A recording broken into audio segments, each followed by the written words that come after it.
Live. You talking to me? Compelling and lively banter. Are you going to talk to us? Talking foosball. Foosball was how I measured my value as a man. You took that away. Players and fans, promoters and pros. Unedited and raw. Talk. Living in the moment. We have a lot of important things to talk about. All while practicing social distancing. Cool. We'll talk. No big whoop. Let's get this thing started. FoosTalk Live. Coming to you live from the studios of Foosball Radio and inside FoosTV. It's the 49th episode of FoosTalk Live. Brought to you in part by 518 Prints, one of the best printers of promotional items, t-shirts, jackets, hoodies, and foosball apparel. Visit 518prints.com today. Brought to you in part by Foosballers The Movie. Download your copy of Joe Hessna's documentary at foosballersthemovie.com. FoosTalk Live also brought to you in part by Foosball Clubs USA, promoting foosball through school systems all over the country. Visit foosballclubsusa.com and make a donation today. And brought to you by the United States Table Soccer Organization, the USTSO, helping to usher in a new era of competitive foosball. Become a member now. Register at usafoosball.com. Well, hey there, I'm Tom Robinson. We are back together again for another Sunday evening of, shall we say, chat about the beautiful game, which we know is foosball. And of course, conversation is always more interesting when you've got somebody else to talk to. And naturally, that means that I've got to turn to Colorado. And the greatest foosball commentator of all time, Jim Stevens. Hello, Jim. Hey, Tom. Great to be here again. You mentioned in your opening there, uncensored and raw. Yes. And that was certainly the case last week, wasn't it? And we don't need to refer to that anymore, but what a challenging show we had last week, but kind of entertaining as well. You know, it's kind of interesting when you take perspective after a full week of something like that going past. And yes, it was different. Let's put it that way, if I may be so kind. But yeah, and you, for those of you listening or watching, we're actually live on Twitch tonight as well. If for those of you listening or watching, you can go back to foosballradio.com and listen to any of the episodes throughout the history of we're coming up on a year, aren't we, Tom? Yes, it's going to be a full year, I believe, next weekend, which is hard to believe that it's gone by so fast. Lots of things have changed, and some things have stayed the same, like not being able to play yet, but that's okay. Getting closer. We're getting closer, I promise you. And episode number 49, of course, the team in Northern California is called the San Francisco 49ers. Ooh. And, of course, somebody who comes from San Francisco Bay Area, actually East San Jose, is our good friend Mark Torres. And it's always great to join Mark on a Sunday night. How are you, Mark? We are the world. We are the children. He's singing again. I gotta sing live. Again. I can do the Bob Dylan part. Yeah, there's a choice we begin. Oh yeah, that was great. Do Cyndi Lauper. Tom, can you do Cyndi Lauper? Cyndi Lauper? No. Girls just want to have fun. My daughter loves that part. My kids love that song. They really do. Oh. You see Stevie Nicks try to burn a hole in the back of her head and make her explode? If you watch the video, Stevie Nicks wants to strangle Cyndi Lauper. Cyndi Lauper's fantastic in it, by the way. She's amazing in it. She's maybe the best thing in the whole thing outside of Michael. I love it. But anyway, we digress. Man. Stevie. Hey, exciting show tonight, guys. Yeah. Special guest tonight is... don't recall, well, but whoever it is, it's apparently suffering from dementia. Someone we know. No, it's a night of firsts tonight, and a night of firsts, as in, the first time that one of the normal hosts appears as the special guest, Jim. So I love though, Tom. You went from calling Jim one of the best fooscasters of all time to the 49th, or maybe by the 46th episode, somehow you resigned that he is the best. He is the best. So there's been some evolution here. You know what? It was Tom Yor. Tom Yor straightened me out. He finally said, "Hey, listen, man." Yeah, he goes, "I want to jump through the radio and strangle you whenever you say one of the best." He is the best. So, Tom Yor, thank you for straightening me out. I appreciate that. Thank you, Tom. Thank you, Tom Yor. And thank you for rescuing us last week as well, with Tom coming in the last few minutes. He's always a great guest. Such a great foosball man, Tom Yor. No question about it. So, he definitely. One of the things I wanted to talk about. Sorry, Tom. But okay. I hope all of you out there listening and watching were able to see the video that was released 2 days ago at Facebook and on YouTube. It was designed by Mark Torres, one of the consultants of Inside Foos, and we've gotten great response from it. And I know, Tom, you had a chance to see it as well. You're in it. Yeah. My kids are in it. Lots of people from around the world in it. But Mark, talk a little bit about the design of that video. So we'll get into it a little bit later. I'll take a brief moment. Thank you, Jim, for the recognition. I've been supporting Inside Foos as a consultant. I have a business background, and like I said, we'll deep dive into that later. But for the purposes of this conversation, when I started work with Inside Foos, what we very rapidly began to envision are all the people that are working in silos around the world trying to do something good for foosball. And as we started to congregate and work together on Inside Foos, an homage to that effort is to have all those people coordinated with one voice and a message. And it became more and more clear to me, this idea of having all these people that are essentially on our team say something that was in a word that was important to them. And Tom, you'll remember I said, what word do you want to say, Tom? And Tom said, the immediate word that comes to me is joy. Yeah. And when we thought of Jim, Jim, who should say fun? Your kids should say fun. And Thomas Haas should say tactics. And Linja should say strategy because she has Strategy Sunday. And Midori should say power. So we had all these people saying words that were dear to them in a single sentence, sharing a voice from multiple continents. And it came together just like the song We Are the World, which I think We Are the World is basically an homage to my video. Oh, here we go. That's it. Yeah. Anyway, in a nutshell, that's the story behind that. And it was easy to write once I started to feel how people were connected to the words they said. And I think it came out as a great piece that describes what we're doing. My favorite is Tony Spraderman, by the way. Execution. That was great. That was good. Yeah, and a lot of credit to Noah Rosenstein, the Hollywood editor, Emmy nominated editor, who put that together and did it beautifully with the music and with the framing of it and everything. So great job by Noah as well. I can look for some more great things from him as well. Yeah, sure. Yeah. No, it shows you what can be done. And it's just, well, shall we say, if not to tease, but it's a scratching of the surface, shall we say? Something like that. It's not even the start. Not even. And it's very, very powerful. It's not even the start. Okay. So looking forward to getting deeper into this. Stay tuned, you guys, because before the end of this show, Jim's got some things to talk about. Yep. So yeah, and I'm looking forward to figuring out who the guest is tonight. I still am a little bit in the dark on that, but right. But no, it's kind of weird. It's kind of weird to be the guest of a show that you co-hosted now for 49 episodes, and I'm looking forward to it. And hopefully, you guys are take it easy on me a little bit. I thought the guest was going to be Steve Jobs because I'm looking at Mark's back here.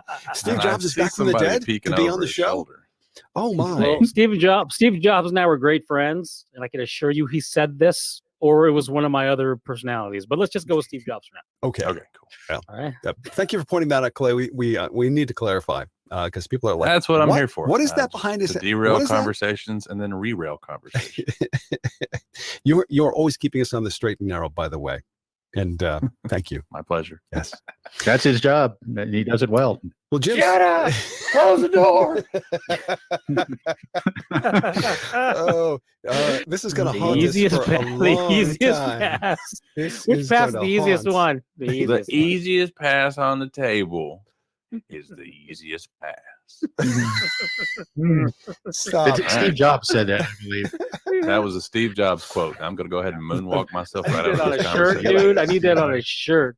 Tom, let's take control of this show. Attention, ladies and gentlemen. No, Jim, I know because you're a little nervous about your appearance tonight, so I think maybe a little social lubricant might come in handy. What Jim and I like to do right about this time is to reveal our favorite IPA. And I know you got a good one this week because you were talking about it in advance. So you tell me what you got in your I do. Hand. Yeah, I went down to our local liquor here, Star Liquors, down here in Durango, and I went into the single can area. It isn't like these come in six packs. They don't. They only come in this single fashion. Wow. This one is very special. I'm calling it for a special night, the champagne of IPAs. It's from the Evil Twin Brewing Company. This is a triple IPA, a 3X, if you will. 10%, which is not as big as some triples I've seen. Okay. But we're going to sip it slowly, and we're having only one tonight. Only one. Let's have a pour. Oh, look at the color.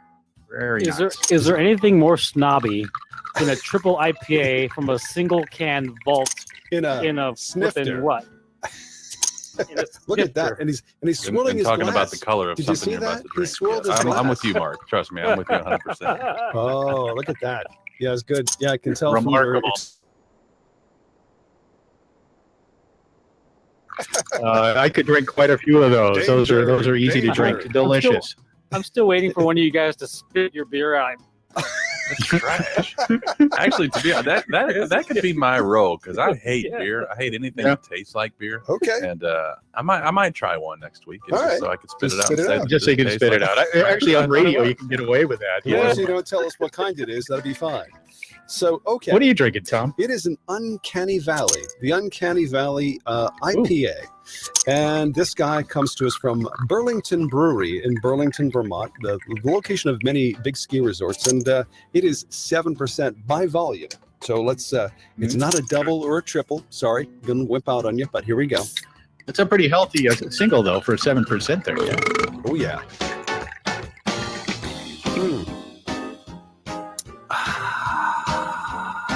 Okay, I like it. Okay, Mark. We know you've snuck something in. What is it? What are you drinking? All right. Speaking of snobby, Is that a wine glass? I told my wife it was a special occasion because Jim and Inside Foos has an announcement, and I don't drink casually ever. We don't have any beer, so it was either going to be vodka, hard liquor, or wine. Which I don't drink vodka unless I'm at a foosball tournament. Okay. And I don't drink wine unless I have. So I'm having a glass of wine. I have a bottle here. Nice. And I have a glass here, and it's Noble Vines Collection 337 Cabernet Sauvignon. Cabernet. And I don't know what that means. Where's red, right? Where's So, Noble from? Where's Noble wine from? Does it say? Is it see, California? now you're messing with me, bro. California. Now you're messing with me.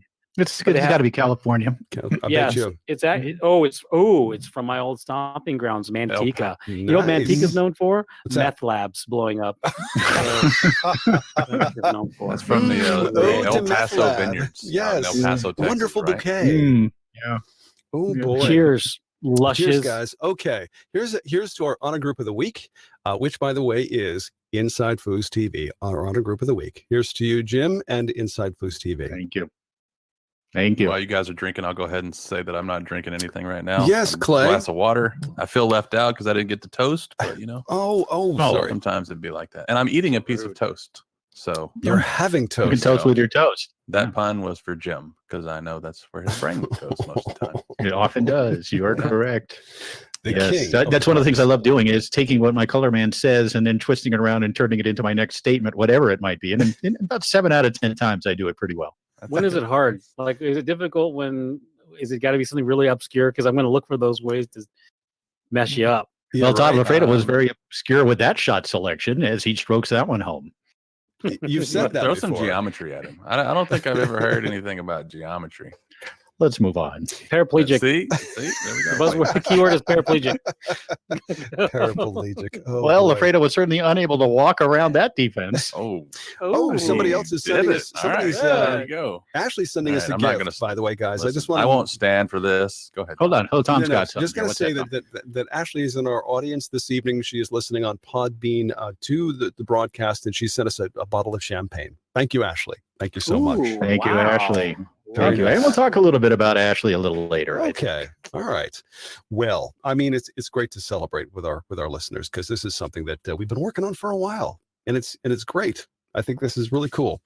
By the way, speaking of cool, here's an opportunity, another first when it comes to Foosball, the FoosTalk Live's flashback with great moments in Foosball history. This is a FoosTalk Live flashback. Lucas Hamilton now sets it up and strokes it home. It's championship point for Joe Hamilton and Jim Stevens. Rhodes able to brush this one through, and Joe can send it to a fourth game. As he sets up his pull shot. Tried to go down the middle, and Stevens eased out there, expecting it, makes the block and takes it away. Championship point for Hamilton and Stevens. Shot down the middle by Jim. Blocked by the 5 of Rhodes. Stevens again sets it up. See what Jim's going to do. He shows you the tic-tac. Now sets up the pull shot. Takes his time. and strokes it home, and there it is. Joe Hamilton and Jim Stevens defeat Joe Rose and Chris Valentine to win the 2015 Nebraska State Open Doubles Final. Listen in next time for another great moment in foosball history. It's FoosTalk Live. Did you hear the roar of that crowd? Man, I mean, that must is it difficult? Is it difficult, like just yapping while you're sitting there moving the ball around your opponent? It's not easy. No, it's not easy, and it's oftentimes a little bit distracting for the other players on the table. But if I'm out there playing, why wouldn't I also be commentating at the same time? Is Joe just so dominant that you stand there with the microphone, not even touching the goal? I think I scored 6 in the finals from goal, I believe. But Joe Hamilton, what a great player he is, great guy. We won actually 2 years in a row, 2015 and 2016. Had a great time playing with him. And it was a lot of fun. I get more feedback on that match right there than I do on any other from any year, from any tournament in the collection. When people come up and say they loved me commentating my own match, and parts of it,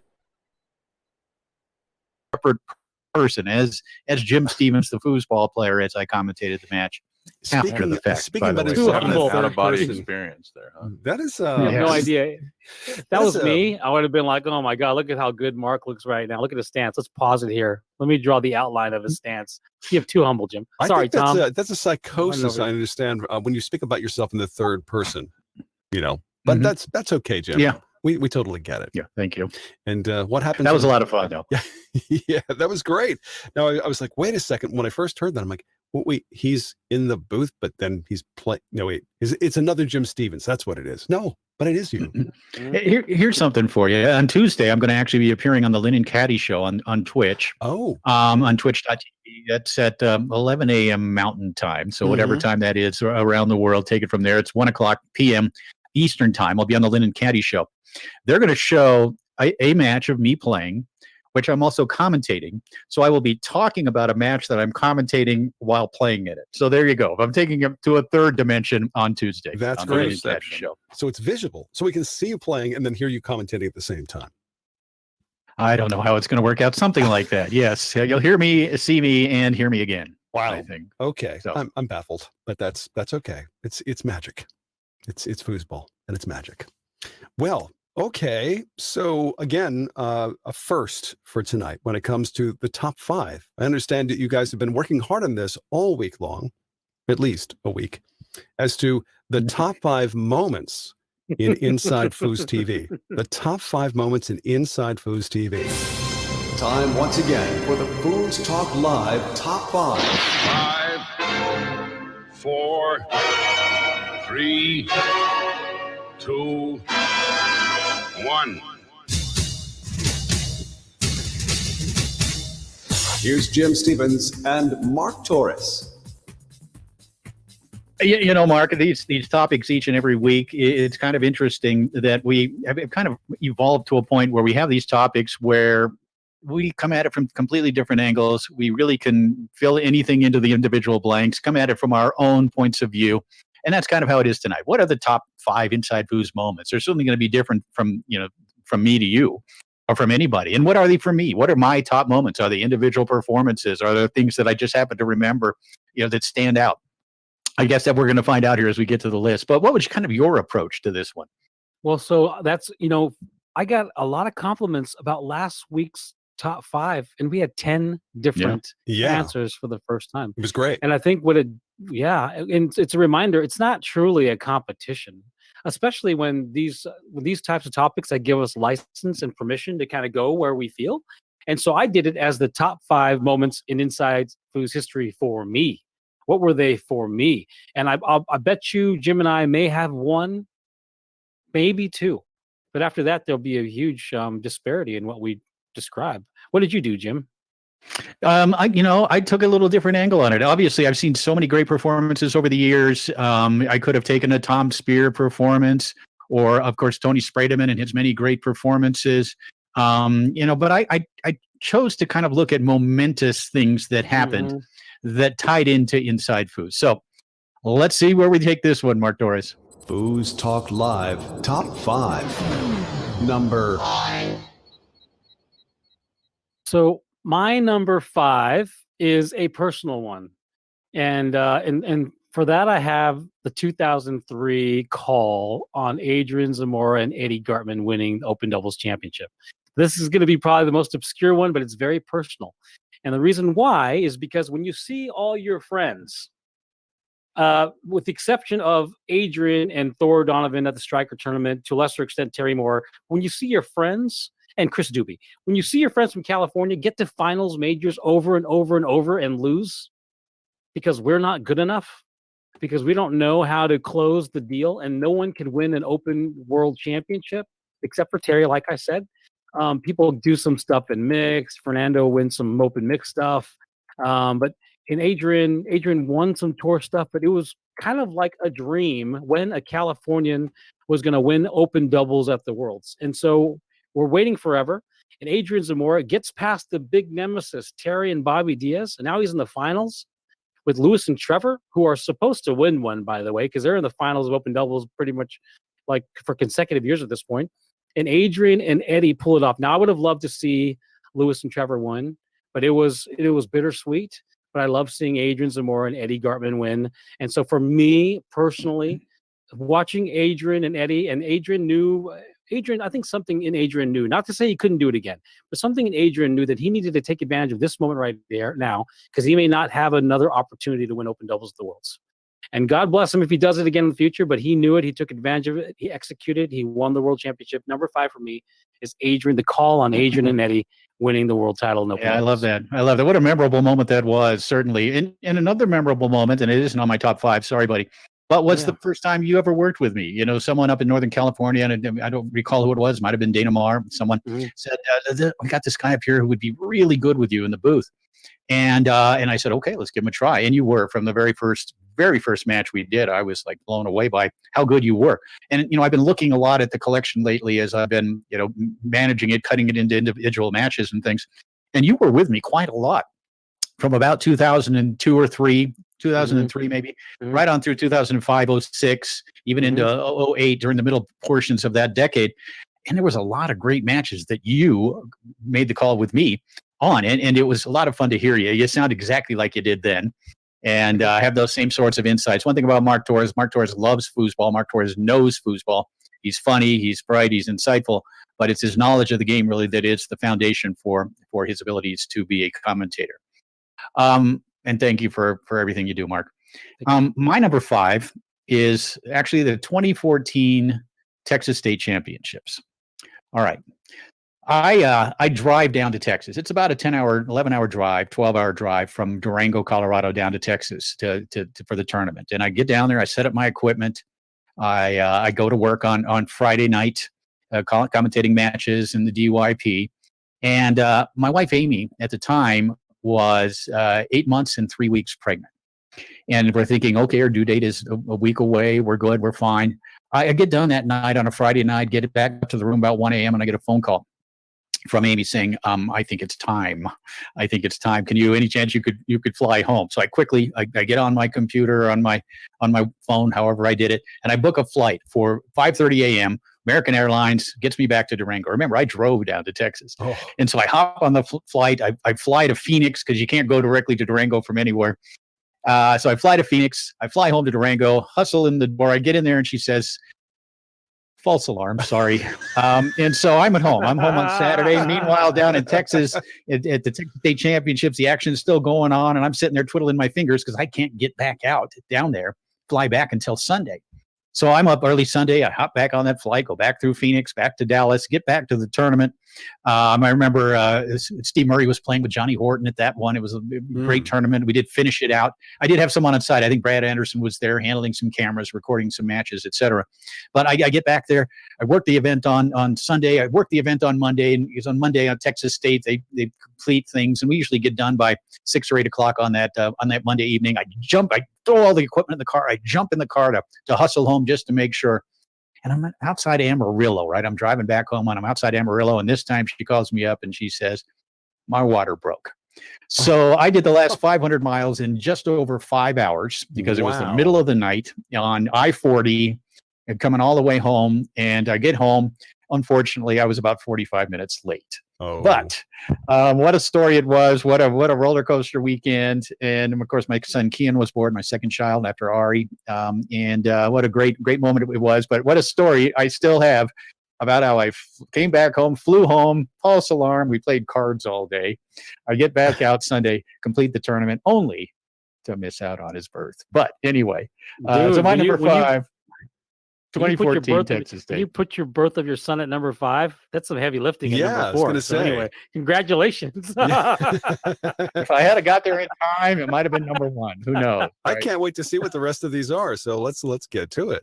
FoosTalk Live Top 5. Number 4. All right, number 4. I have the 2006 World Cup because I didn't go to that tournament, man. I was invited to it, and I didn't get out there. And Jim, you covered that, right? You covered the 06 World Cup, yes. And that's so. I'm making sure my memory is intact right now. Just the spectacle of it all, and the grandeur of it all, and the first time. And it's a tournament I regret missing. I had the opportunity to go. But for Inside Foos and for Foosball in general, it's a pinnacle event. And it'll never be forgotten by those that attended and can only be relished by those who are left to watch it on video or hear the stories of it. So in terms of putting Foosball in the map in a spectacular way, and Inside Foos being an integral, and Jim Stevens being an integral piece of it, I got the 2006 World Cup as my number 4. Yeah, and I'll talk a little bit more about that in a little bit. But my number 4, and it's kind of personal, and maybe it's a little self-serving, but it was just how honored I felt when I was put into both the U.S. Hall of Fame and then in 2019 the International Hall of Fame, both of which were pretty unexpected. And when you think about how hard you work in doing this job and promoting the sport and covering the sport and building relationships, etc., those were pretty special moments. And to be embraced the way I was on both of those occasions, in 2006, I was the head of the Hall of Fame, right? I'm the guy in charge of doing all the voting. And, during the ceremony, I think I inducted Cindy Head. I brought her up and everything. And then Dave Currington steps up to the mic and says, Jim, excuse me, I have another announcement. And he said, Jim Stevens is our second Hall of Famer. And I had not prepared a speech or anything. And I'm thrown up there in front of all these people and supposed to come up with something. And I'm flustered and I'm flattered. And it was really quite an honor. And then in 2019, when I was notified that I was going into that Hall of Fame, I was inducted with Giuliano Bentivoglio, joining people like Todd Lafredo, Frederick Collignon, and others. It was amazing to do this in front of 400 international players in the audience, and again, just to feel the appreciation and the love was really remarkable. And that is an Inside Foos thing. I mean, I'm in the Hall of Fame because of Inside Foos. I'm not in there because of my push kick, although maybe I should be. But it was just a great honor. And for number 4 for me was Hall of Fame induction. Wow, good stuff. FoosTalk Live Top 5. Number 3. You're still in my thunder, dude, because your Hall of Fame induction is my number 3. No. Yeah, wow. So we've got one on the same page. Oh, yeah, maybe you're going to get to one of mine later. But I was there, man, and I saw the jacket before you did. I knew you were going to be inducted before you did, and you were genuinely blown away and surprised. Yeah, you were shocked, and you were overwhelmed, and you felt the way Hall of Famers do when they get into the Hall of Fame. You felt like all the effort and work you put into it and all the recognition that you hope to get at some point had culminated in a moment where your peers acknowledged all your efforts behind foosball. And I remember it like yesterday, man. I remember it. So, yeah, you said it and you personalized it. I know it from an observer. And I knew you were getting in before you did because I saw the jacket, and I couldn't have been more excited for you when they put the jacket on you. And yeah, you were thrown up there and did a great job, as you do, articulating, and it was a lovely, amazing time. So I got Jim Stevens number 3. Thank you, Mark. Thank you. And I have no memory of what I said. I have no idea of what I said at all. I'm sure I blubbered through something. Yeah, for me, number 3 is the 1993 World Championships in Dallas. It was the first World Championship I'd ever worked. We had been brought out on tour. We've talked about it on the show. Dave Currington, Steve Murray, instrumental in bringing Inside Foos out on tour in 1993. We worked an event out in California in Long Beach at the U.S. Open with a single camera sitting up on a box. Also went down to New Orleans that year and worked the Nationals again with a camera and a microphone and very simple stuff. But for 1993 Worlds, I knew that we were going to be working the tour regularly starting in 1994. And so we came in to this huge hall with 1,000 players. It was amazing. They set us up in front of this big window that we've talked about with a bar behind us with players sitting there watching and pounding on it because they could see right down to table number one. And it turned out to be one of the great performances ever, as Tommy Atkinson almost tripled. But, we didn't know what was going to happen going in. Certainly a lot of people said, you do this pretty well. We like what you're doing. But then we did it, and the response afterwards was remarkable. It was the people that coming up to us, because they could hear us up in that glassed-in bar. They could hear our commentary, and they were blown away by it, enjoyed it, and just had such nice things to say about Inside Foos and what we were doing. And so for me, in the specialness of that event with Tommy Atkinson doing what he did in a time that was really smack dab in the middle of the golden era, the second golden era of foosball, the tornado golden era. For me, I remember it like it was yesterday. It was amazing. I mean, I was on fire just in terms of energy all weekend. I don't want to screw this up. I want to do the best I can. I think I even wore a tie. You maybe saw a picture of it in Foosballers, the movie. And but again, for me, still, it's one of the great moments in Inside Foos history, certainly in one of the really premier moments in my career. 1993 Worlds. I've got it at number 3. Foos Talk Live Top 5. Number 2. Now you're just jacking me. That's my number 2. It's no good when you're one ahead of me and telling the personal story. I was there in 93. I watched Tommy double. I don't know if I watched him lose to Murray in open mix. Sorry, Steve. I think I did actually watch that match. I'm pretty sure I rooted against Tommy in that match. Yeah, so I saw you there. To be completely honest, I didn't know what to think. There was no point of reference. I didn't know if this was a flash in the pan kind of thing. I didn't know if this was going to be something that you built, or because so many things come and go in foosball, and you just didn't know if it was going to be someone's fleeting exercise. And so many people attempt to do things, and it falls by the wayside, loses momentum. And so it would only be in the following years that it became apparent that this was a thing. This was a growing thing. Jim was a craftsperson. He cared about how he delivered. He cared about his delivery. He cared about the sport. And when you have that much passion and commitment, your business can't fail, really, as long as your heart stays in the right place and you work hard and you build relationships, you deliver a good product. And so his business wasn't going to fail. People, I have cassettes. I have VHS cassettes right here underneath my TV. I don't know why I have them. I don't have a VHS recorder. I have a bunch of cassettes I want to convert to digital, but I still I have Inside Foos cassettes, and many of us do. We were buying the product, and it is the hallmark of what would become the library and archive for foosball history. And it's an amazing piece of foosball nostalgia that I won't forget. Now I can look back on it and it's an amazing time. So 93 Worlds, that's my number 2. I think I got a couple of VCRs sitting around somewhere. I could send you one, Mark, if you'd like. But then you have to get those. First of all, you got to get them transferred to DVD, and then from DVD, you got to rip them off of there and digitize them. But and that's something we've done over the years. Obviously, we had to kind of adjust and grow with the technological times.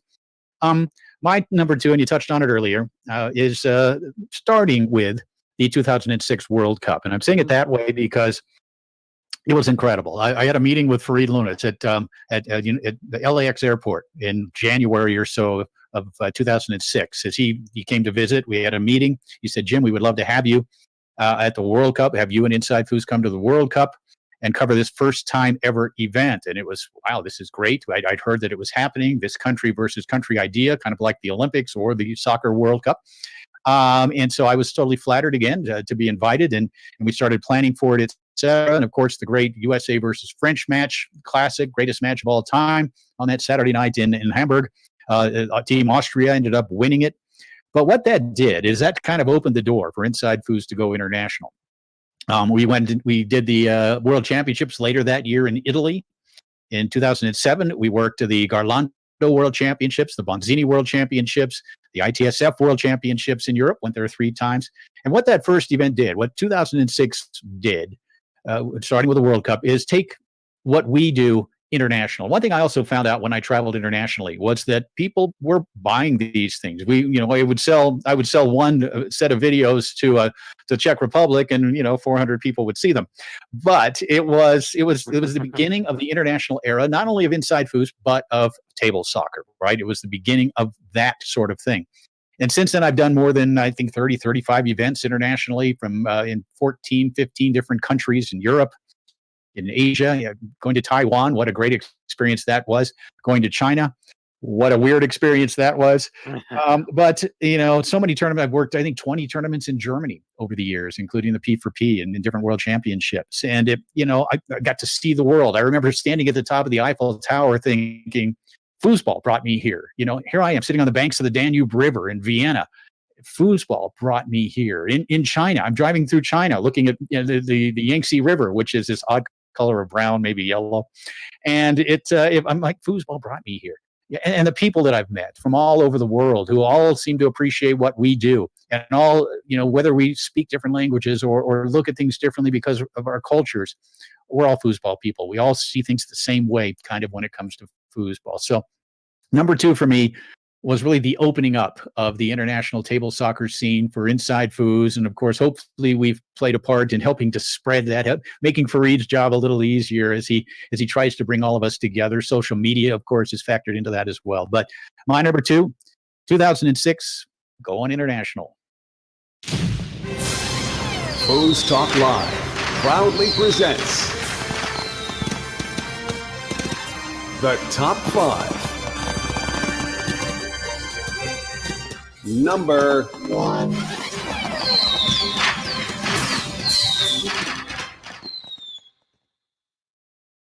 Well, the absolute number 1 moment in the history of Inside Foos, from which all things and all hope and all success springs eternal, was my first time in the booth inside.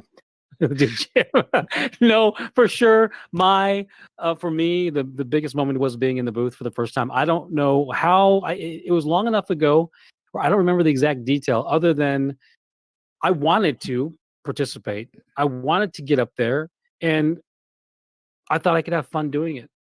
And so you'd have spurts of people up there, and it was like maybe a 9th place match or something in open doubles, because there's no way in heck you'd put me up there during a semifinal or a final.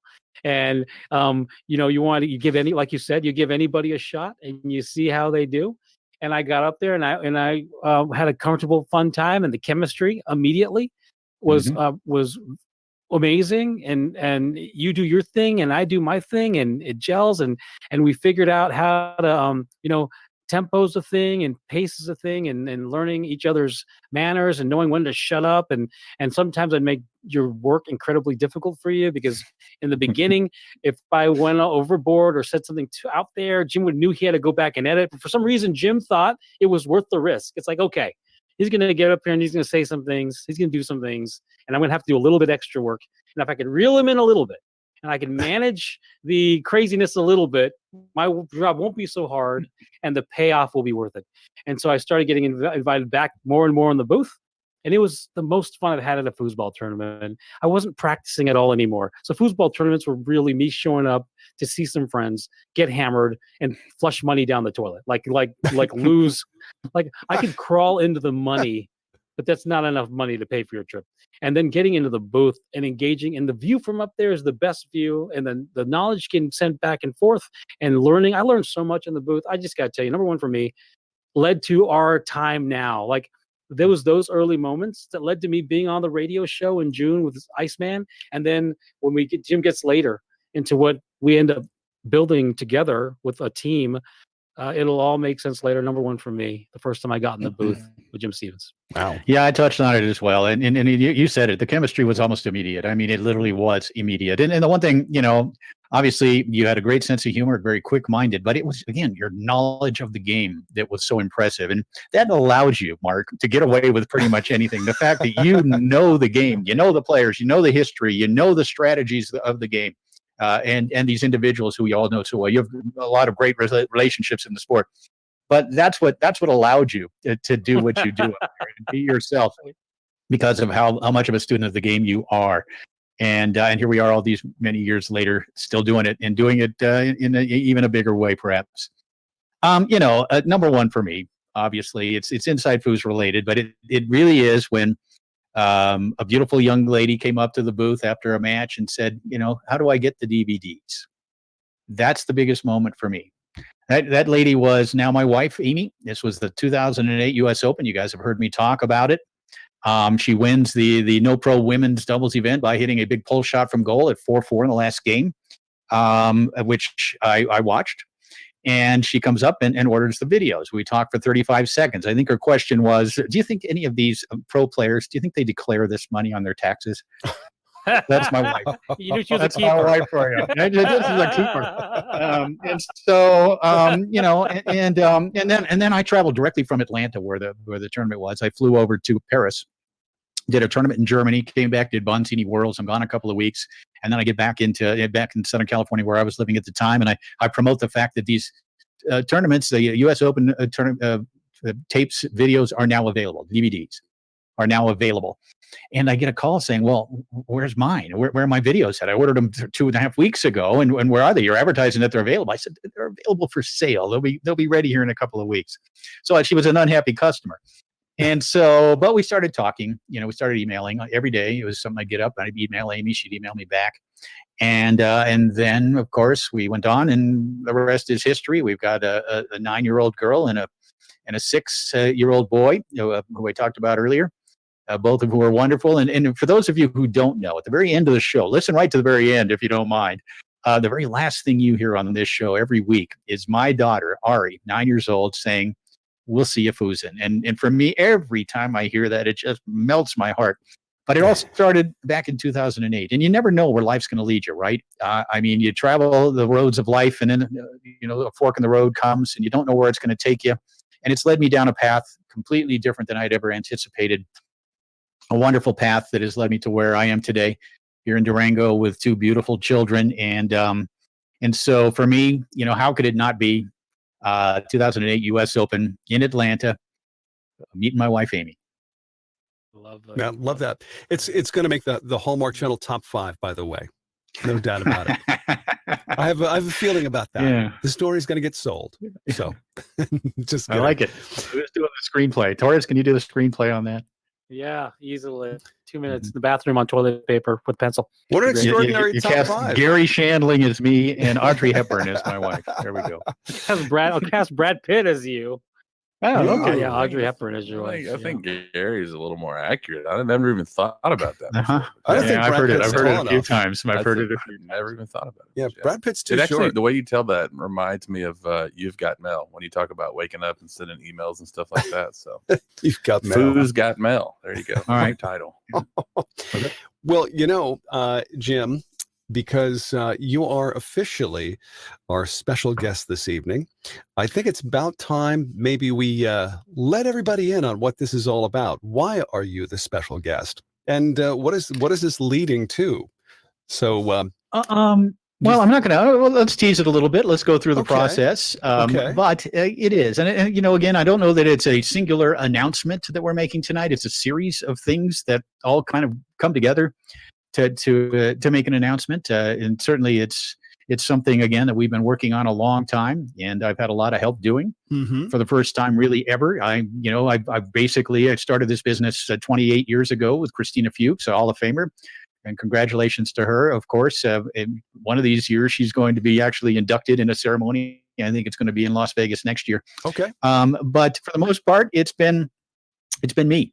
And it's not that way anymore. It's now a team thing. And we're going to talk more about that as we move on. But for now, I'm your guest. Yes. Ask me anything. Well, So special guest Jim.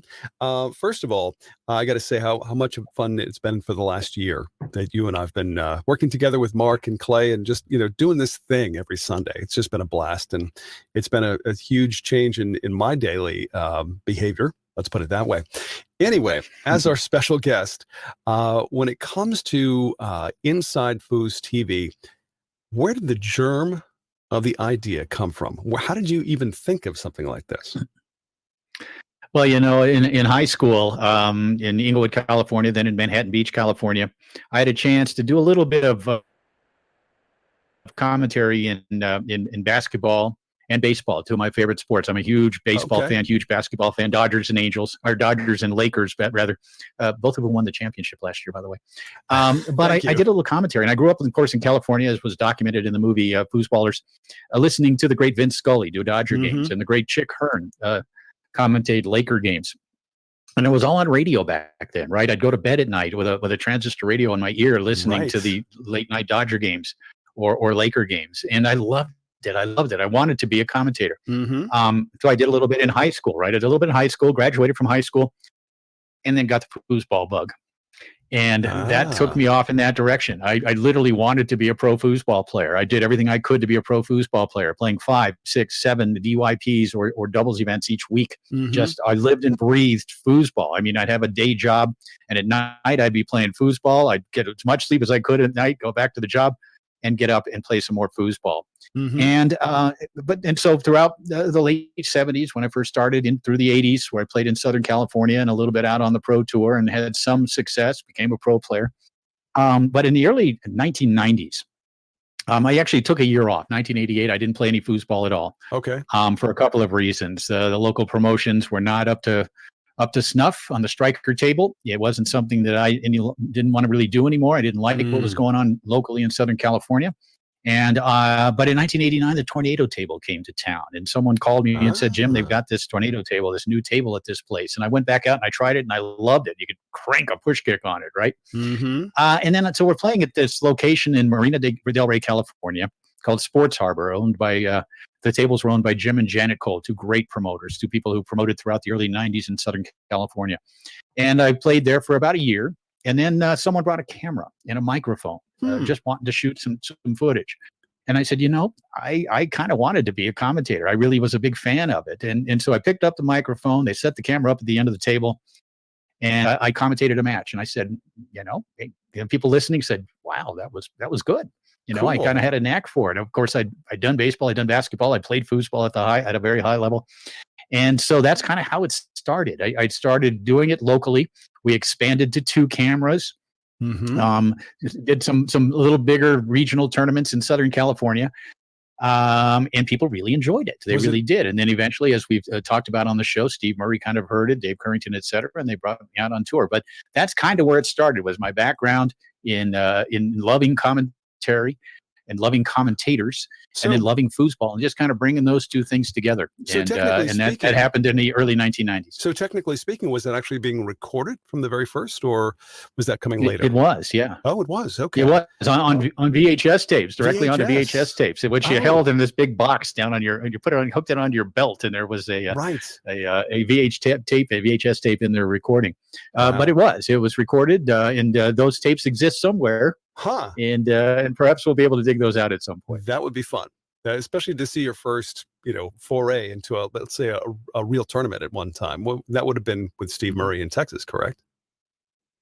The first one I ever worked was in Long Beach, California, the U.S. Open in 1993. Okay. And really went into it really not knowing quite what to do, but did set up a camera and had a microphone attached to it. We actually also had a cable leading out into the foyer of the hotel where we had a TV set up, and there were people out there, sometimes 30, 40, 50 of them out there watching it on the TV instead of watching it in the pit area, which was basically a one riser and a few chairs. But the first one was the U.S. Open the first major event was the U.S. Open in Long Beach, California. I got to say that the first time I met you was probably back in, I want to say 2012, something like that. Anyway, the first time I heard you commentate a match, I thought, well, here's a professional broadcaster. He's obviously got a background. So when I approached you just to say hi and introduce myself, I said, I've got some background in broadcasting.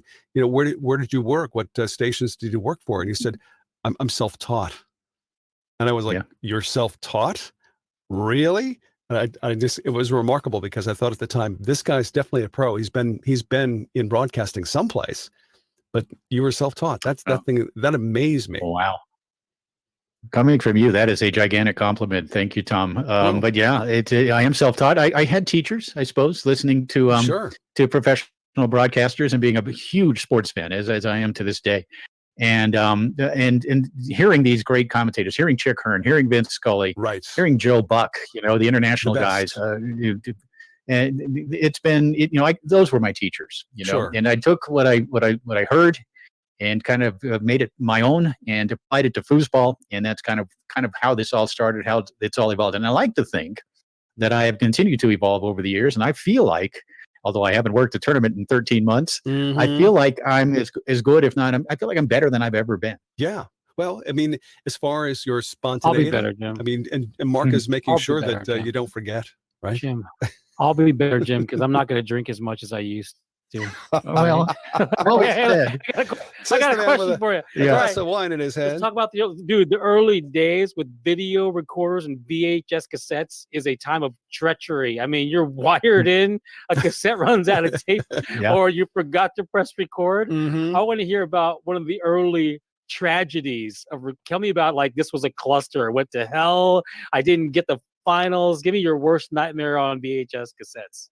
No, that's certainly the case. And the other thing about VHS cassettes is the editing of them. Editing is pushing start and stop and hoping. It isn't like now with digital editing, which is so much easier. And there were definitely times where we forgot to push record, or the tape ran out. Just an exciting match going down halfway through the fifth game, and the thing would stop, and those sorts of things would happen. It certainly became a lot easier. Digital technology, of course, saved all of us when it came to editing and being able to really manage video.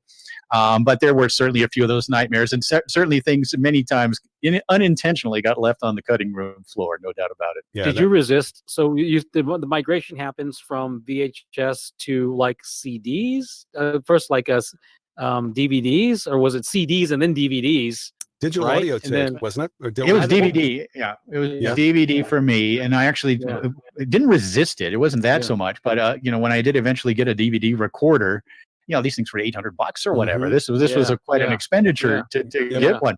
And then, of course, you have to worry about how you're duplicating them. I didn't take them to places to duplicate. We duplicated them ourselves. We did all that ourselves. It was much cheaper to do so, and so. That wasn't that I resisted it, and then maybe I was a couple of years behind the curve. Yeah, it was cost a little bit, but but we continued to do what we could do to stay in business and manage expenses, and then we migrated over to DVD in the very early 2000s, which made it a lot easier. I tell you, when you go to ship a 5 VHS set of videos to 35 people. It's quite a job to duplicate all of those and then ship them and everything else. Seriously. But, slowly but surely, and at times, I used to drive everywhere. I used to drive to every tournament here in the country, in the United States, before I started going internationally. And I realized, hey, you can't drive to Germany. But I would I'd literally fill up this Suburban or a rented van with equipment. It would be completely full in the back, right? Because the recorders were big, everything was big, everything was huge. And things started getting smaller. And in 2006, we talked about going international earlier, everything, I had to downsize things. And thankfully, computers were smaller, or cameras were smaller, of recording and equipment was smaller. And that made it a lot easier. And of course, we had to fly everywhere. And since then, of course, we fly everywhere. And we figured out how to pack everything into basically 2 carry-ons and 2 checked bags, 2 big checked cases. Wow! But you can do that with the size of equipment these days. So you're stirring my memory, and it's a bad memory, but I just want to bring it up. One tournament, you got ripped off. Do you remember? You got ripped off. Do you remember? I was there. What year was that? This was the one you're talking about. I think wasn't even a tournament I worked. Believe it or not, it was a tournament in 2003, hosted by Johnny Lott and Warrior, of all things. And I brought because they decided not to bring me in for whatever reason. And so but I did bring a mixing board for them to use. And they said, can we do some video? And I said, well, yeah, I've got a mixing board you can use. And I brought a mixing board, and by the end of the weekend, the mixing board was gone. Huh. And so that was the one time. There's been a couple others. I was in the Netherlands one time, and I left it on the back of I left the camera on the back of a bicycle, and then parked the bike without remembering to get the camera, and never saw that again. But that's on me. Yeah. But no, those things are happening. We're certainly more careful now, and for the most part, people respect what we do. Sure, they respect our equipment, and I don't really worry too much about it. Every tournament. Overnight, we're basically, yes, we try to lock things down a little bit, but everything's kind of staying in place. Sure. So that we don't have to reset everything the next day. Now, do you have? Thanks for asking, Mark. But now, when it comes to setup, do you have a special formula these days when you step into an arena and you're getting ready for the pit table? Now, do you have a specific way you set up the table every single time? For the most part, you do. The camera angles remain basically the same. Mm-hmm. One of the things when you're setting the table itself up, you always want the lighter colored score markers at the far side, so that you can see them a little better. Obviously, lighting is always something. You can't have a mounted light on the table if you want a clear view of the table. So we usually have to hang the lights, usually only on the pit tables. And so, there are those sorts of things. Although every single venue is different, every single event is different. It's all about being able to adapt to the circumstances. And it's something I kind of embrace and enjoy doing, knowing that there are some unknowns going into things, but I'm going to find a way to figure it out. And of course, if you're in the business, you understand that there's always something. There is always something that's going to come up, in terms of connections, in terms of some sort of technology or electronic issue. Sure. There's always things, and you get kind of used to it, knowing that there are things. Internet issues over the years have been challenging. If we don't have good internet, or we can't get signed on to the internet because of firewalls or security or whatever. Mm-hmm. And some of those have been the most stressful when I know I've got a deadline. I'm supposed to go live tonight at 7 p.m. and I cannot get a signal out. And so working with a lot of the tech guys at hotels, although oftentimes these tournaments are held on holiday weekends where there is nobody. Right. And so these are the kind of challenges that do come up. But for the most part, we've overcome every one of them. Hey, Jim, I got a question for you from the Twitch chat, actually, from UK Fooser, which is Rob Batha, by the way. Cool. He says, Jim, what's your favorite game of Marks that you've commentated? My favorite game of Marks. I think, how many of yours have I commentated, Mark? I remember one in particular. Only the ones that matter. The ones that matter. Obviously, Las Vegas, and I want to say 2016. On table number 1, and he's playing with Billy Pappas. And during the course of they sprayed him into Mars. You were playing, I believe. And I don't know, three games in during a timeout, he takes a phone call, on camera. Takes a phone call from his wife. And I think that had to be it, he's standing there, and he really milked it. He stood there and sorry guys, sorry. And I think that probably has to be it. Because I don't recall, Mark, how many matches of yours have I actually commentated? Two things. First of all, I love Rob. Okay, first of all, Rob Atha is still bitter because I beat him in the finals of Pro Doubles. Yeah, he is. The tour event, and he took second, and I took first, and I left my trophy on the stage because it meant nothing to me. So Rob's upset about that. But yeah, that was hilarious. He wanted you to say none because he expected you not to have commentated any of my matches. Haha, Rob, he did commentate one of my matches. Yeah, and I'll add to that. That was the one note I'll add to that is I took that phone call with my wife and kids FaceTime, show them everybody, and I knew in that moment that I knew from the beginning of that match. I hadn't practiced and I hadn't touched the foosball table in 3 years. Wow! And I knew that that if I was going to win, there was going to be some gamesmanship involved. And guess who? Everyone melted down when I was on my phone. Billy melted down. Tony hated it. Rob didn't know because that's not proper foosball etiquette. You don't take a phone call in the middle of a match. And so for me, it was gamesmanship. It was fun. I talked to Tony about it afterward, and there was a lot going on, including me blocking him really well. And I told Tony, trust me, if I ever get an opportunity to take a phone call again during one of our matches, I'm absolutely taking that phone call. We won that match. I'm taking that. As a matter of fact, I'm going to have someone call me. I'll call you, Mark. I'll just call you from up in the booth. Yeah. So, there you go. I love it. Can I speak to Mark, please? Hey Jim, I got another question. I hear gamesmanship, and I don't know who brought that term to foosball, but I would guess it might be you. Whose idea was it to take a word like gamesmanship and apply it to somebody just being a complete a-hole? Because I heard you say that. Yeah, Clay, that about people. When you talk about the great gamesmanship, players in foosball like Diaz and some of those guys, and I always my brain automatically translated as these a-holes. Yeah, well, it's not my job to say a-hole on the air usually, although there's been a few times when I may have accidentally said it. I've certainly called a few pull shots by other names, but and that's I'm putting a kind of a ramping on it, right? A silver lining on this, and it is to some degree, whether it's intentional or not, it certainly is affecting the opponents away from the table, right? In hopefully a positive way for yourself. But a great question. Clay, let me just ask you this: are you an anti-gamesmanship guy? I'm not an anti-gamesmanship guy. I am an anti-a-hole on the table guy. So I think gamesmanship is fun.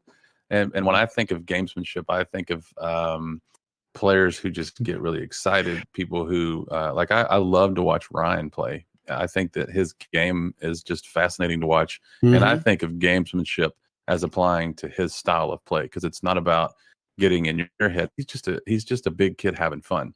And so gamesmanship, as I define it, is awesome, and I love it. But maybe I might have an issue if somebody pulled out a cell phone in the middle of a match, which, by the way, is probably against the rules. I don't have Tom Yore in my back pocket. It was like the minute between games, I think. It was the minute between games, and I might have been butted up right against 60 seconds. Yeah, gamesmanship is an intentional thing. I mean, you're definitely so. What you're saying is I should have called Diaz an a-hole a little more often, right? Is that what you're saying? I would donate if there was a cuss jar that you had to pay $10 to every time you called somebody appropriately by the names that we would use off camera and off stream and off everything else. I would actually pay $10 per pop for that.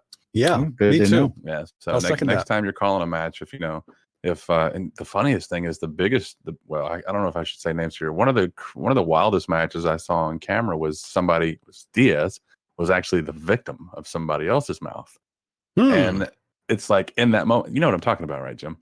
I think so. Yeah. Yeah. And I'm sitting there thinking, this is why I can't do commentary, because all I can think is this guy's being a complete bleep. And I would just say that. So I don't know. I guess gamesmanship is the euphemism there of choice. But and I recall that match, I was completely silent, I think, as it was going on, wasn't I? That's the completely best. Silent. It's probably the most honest route right there, because any word short of this guy's being and then all the FCC fined words come out is like the only accurate way to call that. So I don't know. I thought that match was hysterical. I was really entertained. I think that might be one of the most viewed matches ever. It was so fun. Could be, right? I have bad taste. Don't get me wrong. I needed to be bleeped. But it was I love a good train wreck. That's why I had so much fun last week. Last week. I love a good train wreck. I still got bruises on my arms from last week. No. It's funny. But to answer your question, though, I don't mind gamesmanship. I do mind when the game leaves the table, though. And if you're going to beat somebody, I think you should beat them on the table. And not everybody subscribes to that. And I get that. I would say I respect it, but I don't always, frankly. But I think there's a fine line that just gets crossed way too often. And ultimately, to me, and not just foosball, like competition in general, if you're going to beat somebody, then beat them on the table. Sure. If you have to go to antics, which is what Mark is already saying he's totally doing next time. Like, I understand that that's part of some people's toolbox. I just personally choose to not have it, in my own toolbox. And I'll be a crybaby. I'll whine. I'll be a sore loser. I'll be all those things that I wish I wasn't. I'm not trying to pretend that I'm something I'm not, but I guess that's my answer to your question. Got it. All right. I'm so self-absorbed by my own morose self-entertainment. It doesn't really matter what anyone else thinks. Like, yeah, exactly. I have so much fun. At least you can admit that, Mark. You are your best to own entertainment, right? Oh, you have no idea. I laugh out loud. My wife will tell you that sometimes she thinks I need to talk to somebody because my own jokes are so hysterical to me. They're not funny at all to her, but I'm laughing somewhere at my own jokes. And she's like, oh my God, please shut up. Wow. As part of the deal. But enough about you, Jim. Yeah, enough about me. Okay, Jim. Seriously, enough about me. Let's talk about us. Yeah. Let's talk about what's going on. So I think this is a great segue because there's been so much history, so much time, so much amazing, shall we say, documentation of this sport through Inside FoosTV. Where are we going next? What's happening? Well, Tom, about a year, almost 2 years ago now, I sort of had an epiphany. Mm-hmm. I thought, things are changing. The way people consume content is changing. The approach of promoters is changing. I'm not sure Inside Foos in this new environment. I'm not sure if we're going to be able to survive. I don't know. Things are changing, and I'm going to have to change with it. Yes. So we went from we started by with my good friend Brad Loreen, a great foosball man, who helped kind of me change my view on some things. First of all, we needed to go free with live streaming. Mm-hmm. This is what promoters wanted. We wanted to get more eyeballs on the game, as opposed to the pay-per-view model that we'd had, which really we needed kind of to stay in business. But how are we going to make money doing that? It was going to have to be get it in front of as many eyeballs as we can, hope to sell sponsorships, which we did to some degree, and stayed alive. But I knew I was going to have to evolve again. And it's happened a few times over the years, 28 years. There's these moments that come where you've got to make choices to turn left, turn right, evolve, move forward, spend some money on a DVD recorder or whatever. But it had to change. And so we began to make that change. We went to free live streaming. We started doing more of these FaceTime live sort of things from the tournament where I'd walk around or where we would kind of record behind the scenes. And we started to think about how we can, get the sport in front of more eyeballs, whether it's through the YouTube channel Inside FoosTV, whether it's through the Inside Foos pages on Facebook, or however we did it, just to get more people seeing the sport, which obviously would be good for the sport. But how am I going to make a living at this? How am I going to be able to keep Inside Foos in business? Sure. And we were headed down that road, and we had some great ideas. Things were kind of moving in that direction. And then just a little over a year ago, COVID. Mm-hmm. I have not worked a tournament in 13 months. And tournaments were the backbone of Inside Foos. For 27 years, I was working anywhere from 5 to 17 tournaments in a year. That's amazing. And this is what I did. This is what I did. This is how I created content. This is how I made sales. This is how I stayed in business in order to do what I love doing, in order to push the sport that I love forward. Mm-hmm. Which I hope I did.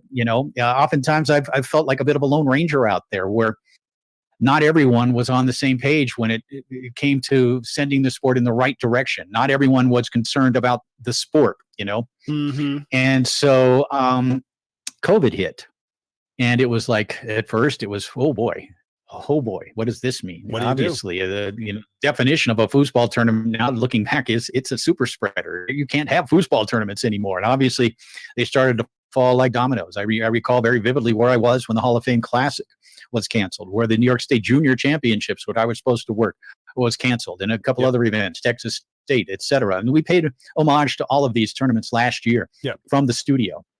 And so one thing that happened during that period, during the COVID time, was that I had a chance to kind of look at things. What can we do? How can we take the sport to new levels? I have time now. I'm not traveling. I'm here with my kids who are at home 24/7 because they're not going to school, but still, sure, which was amazing. And but I had a chance to kind of look at what we could do, and I knew I couldn't do it alone. So I began to talk to people. Stephen Lyle, a gentleman from London.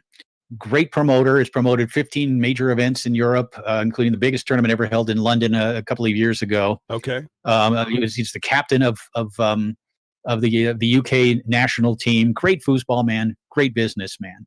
Wanted to become involved. He was brought onto the team. Mark Torres. It was you talked about it earlier. We were doing the radio show and with Ezekiel Iceman Moore.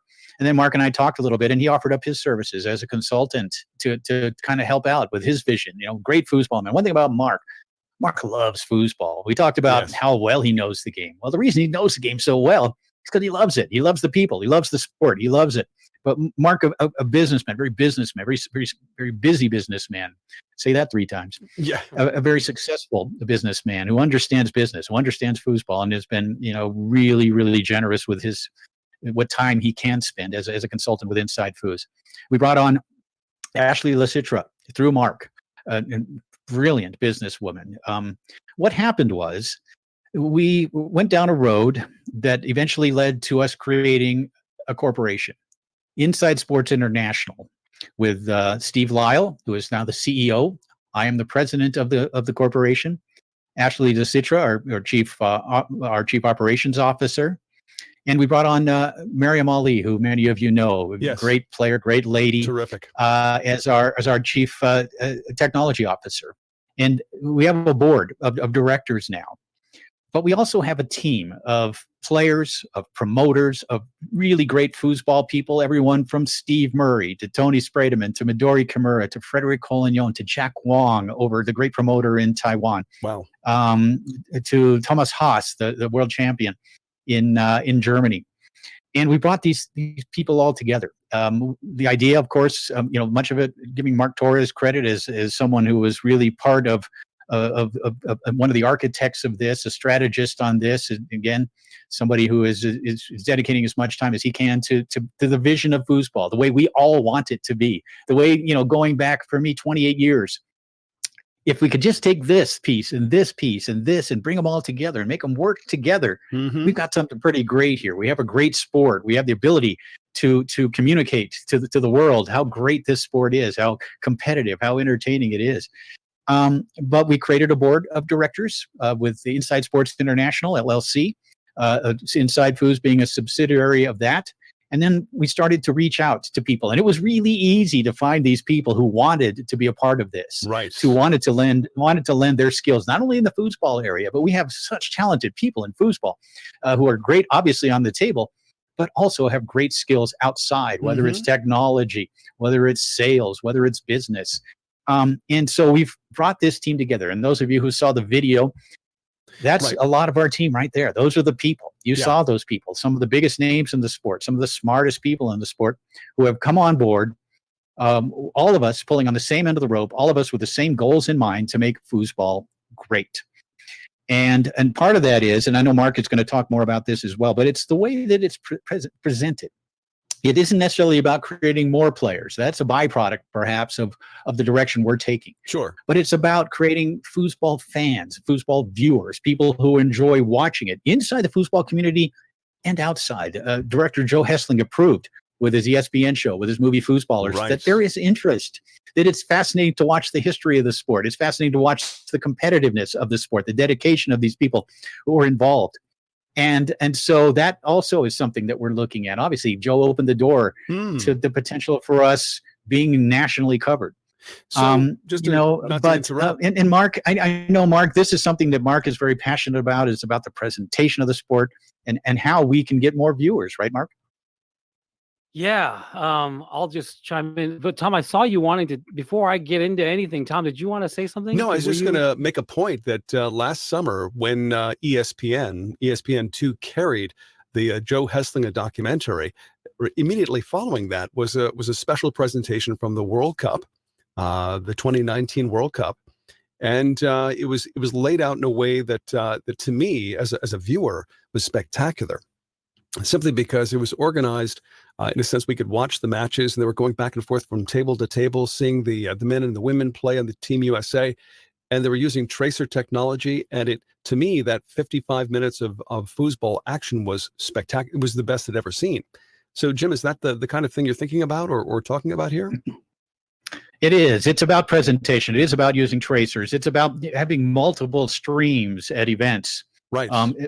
Basically, we're looking at making it a better experience, not only for those watching on their computers or TVs or whatever, but also the people that are in attendance at these events.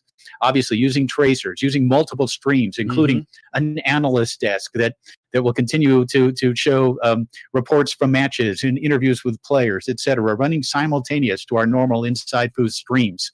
It's about how we do it with our scoreboards, with the different camera angles, with all of this new sort of technology that we have available to us. But it's also about making the on-site presentation and experience for not only the players, but for spectators as well.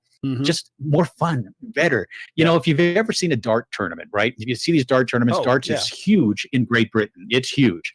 And it's this almost chaos. It's this let's make a deal sort of atmosphere with people holding signs up and having a few and cheering and enjoying watching on the big screen. And in the middle of all this are these two really high-end elite dart shooters competing at a very high level. And there's something to be said for that.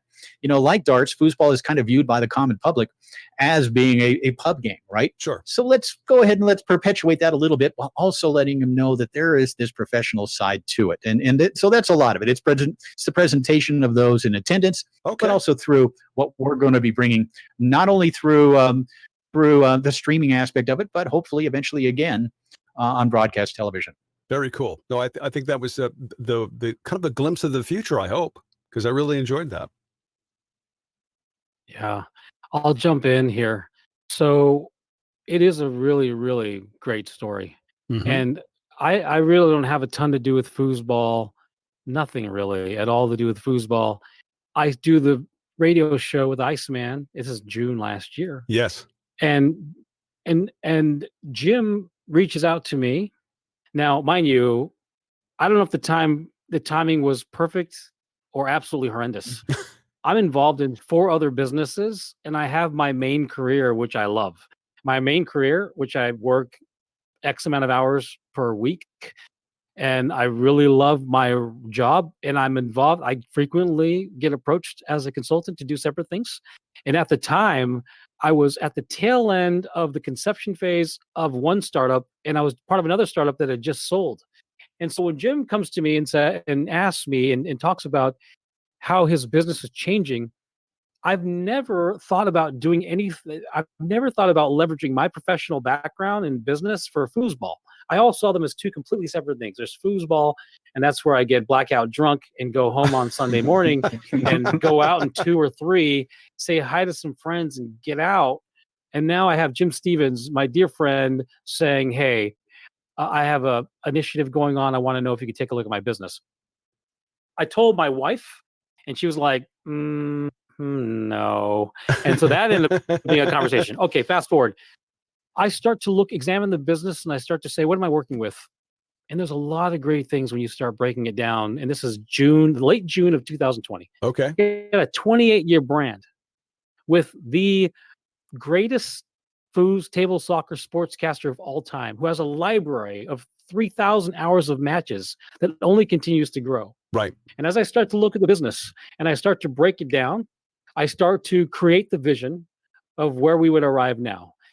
I start to look at what is the architecture necessary to take advantage of this business in ways it hasn't been taken advantage of before.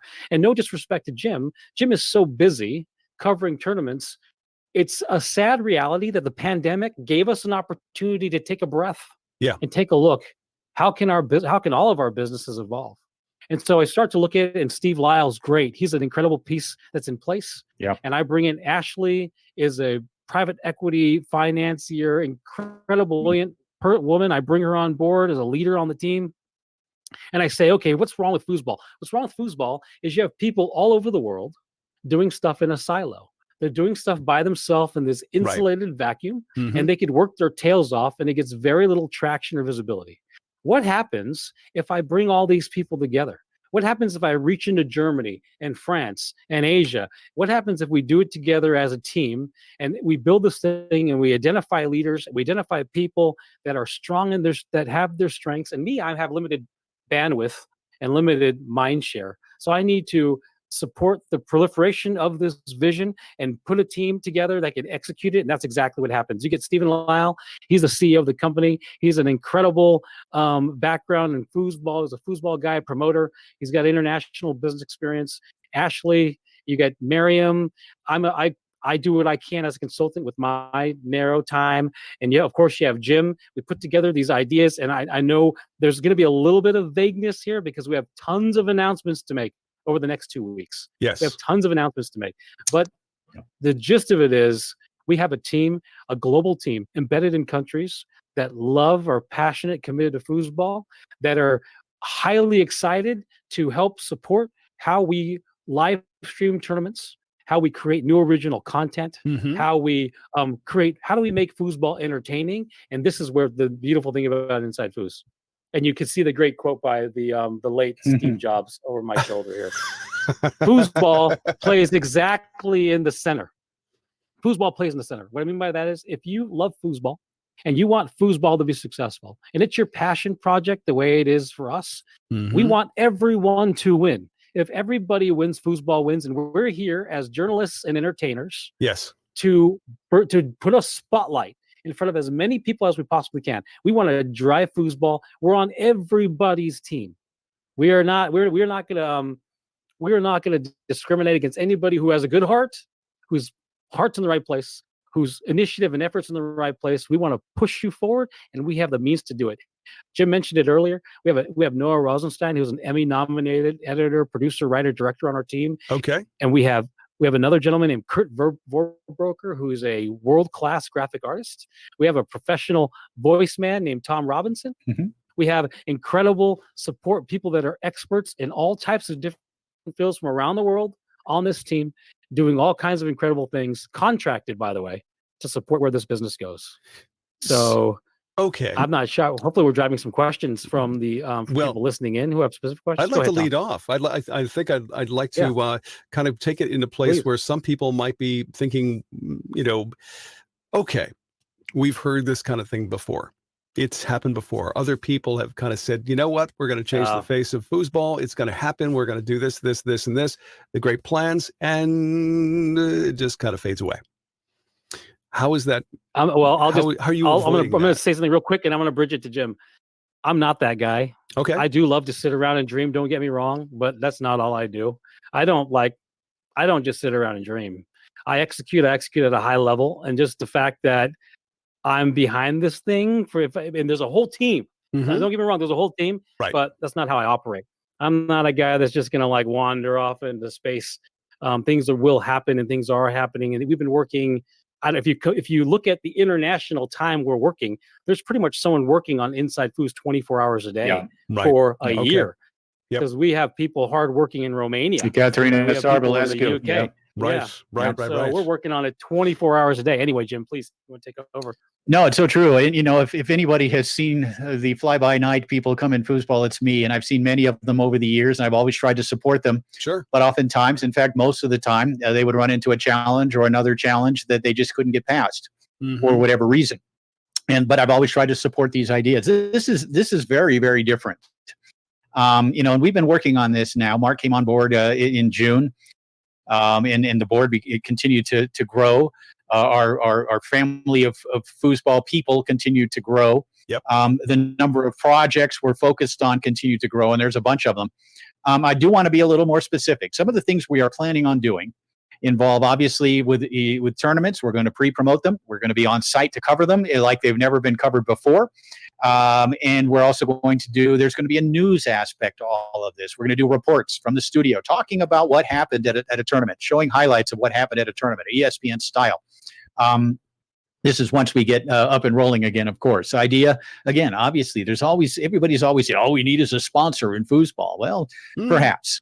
It's not as easy to get as you might think, but there are ways you can get to that point. And one thing I have learned, as someone who always kind of, I never had enough bandwidth to do as many things as I wanted to do. I had to stay focused on what I did best. Sure. Now I got a whole team. Yep. I've got Ashley Lasitra, who is our chief operations officer, is brilliant. Every little thing is broken down. The steps are all there. Every step, every bit of the operation sides of things is laid out. We know what's going to be happening the next couple of months.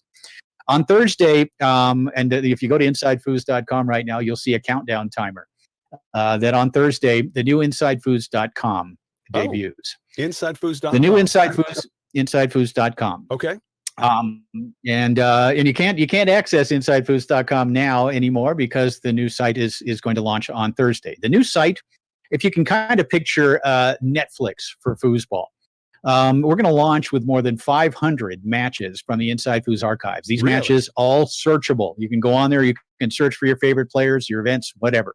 More than 500, and that's going to grow. We're going to be releasing new content, new events from throughout the history of Inside Foos weekly. And so we also have we've already in production, have several original programming shows, interview shows, debate shows, contributions from our ProMaster players that are going to be coming down the pike as well. So look at it kind of as a Foosflix, if you will, where you can watch a bunch of old movies if you want to, but there's also going to be some new original programming happening as well. So, and that's going to launch this Thursday. So this is really basically a storehouse that someone will have access to. Let's say they go to your website, they put in, they become a member. What do they have to do in order to get access to this stuff?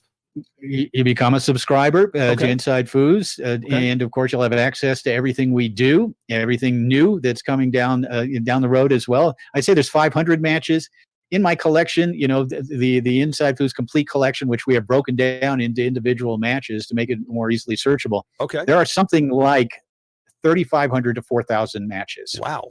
So we've got a few years worth of releases coming up, and so some of these the greatest matches, greatest events in the history of foosball. We've got multi-table events. We've got Bonzini. We've got Garlando. We've got P4P events in there.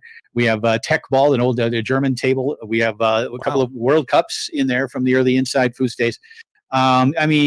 Just incredible amounts of footage that are going to be added to once we get back out on tour. And in fact, next week on the show, we're going to have as a couple of our special guests, Don Caesar and Kopi Camp, the promoters of the Moneyball event, which Moneyball is the last event I worked at the end of February last year. Worked the Moneyball event.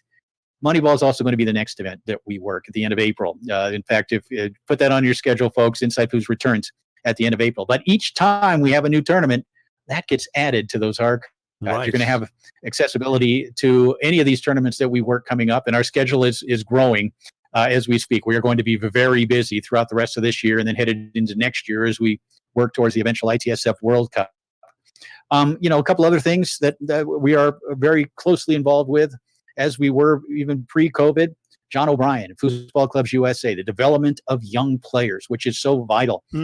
We believe what we're doing, utilizing the people we have around the world, the people we have on the ground, the troops on the ground, the talented people that we have involved, that we are going to be able to take foosball, raise the profile of it among the common people, while also generating interest in it, generating new players, both from the youthful point of view and also from people playing in clubs. And the club system here in this country is coming soon. Right. So it's really an all-encompassing sort of approach to this. It's the vision that all of us have had. Each of us has had sort of a different perspective on what that vision is and what we all need to do. Right. Well, the object of Inside Foos, the objective, let's make foosball great. Let's do what we can using a team of people, bringing those people all together, working together to create something great.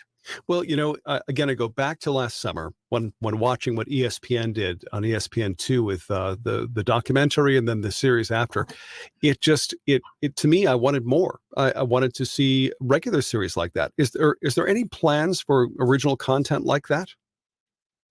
Yeah, let me interject for a couple things. So first, in its base level, the new Inside Foos portal will have every single match, and let me not exaggerate. Okay.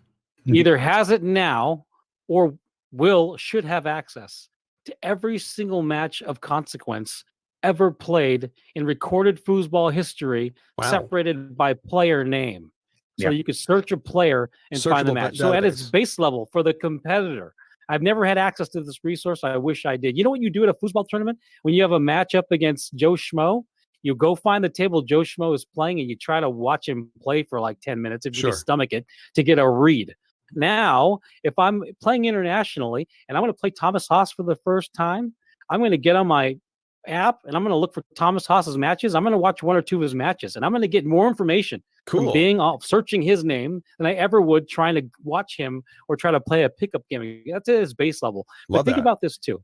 We have thousands and thousands of hours of matches. We could reimagine that archive in an infinite number of ways. So if I want to see Dave Gummerson's hesitation wall pass, stick and wall series, we could put together a 5 or 7 minute vignette of that. We could do all kinds of entertaining stuff with that. If I want to see a collection of the greatest teams or the greatest shots shot under pressure or the hardest rollovers or any combination of using that archive to reimagine new footage. And that's just on the competitor side. We could create any kind of educational material out of that archive. And that archive doesn't stop growing. We have access to no less than 5 or 6 tournaments coming up.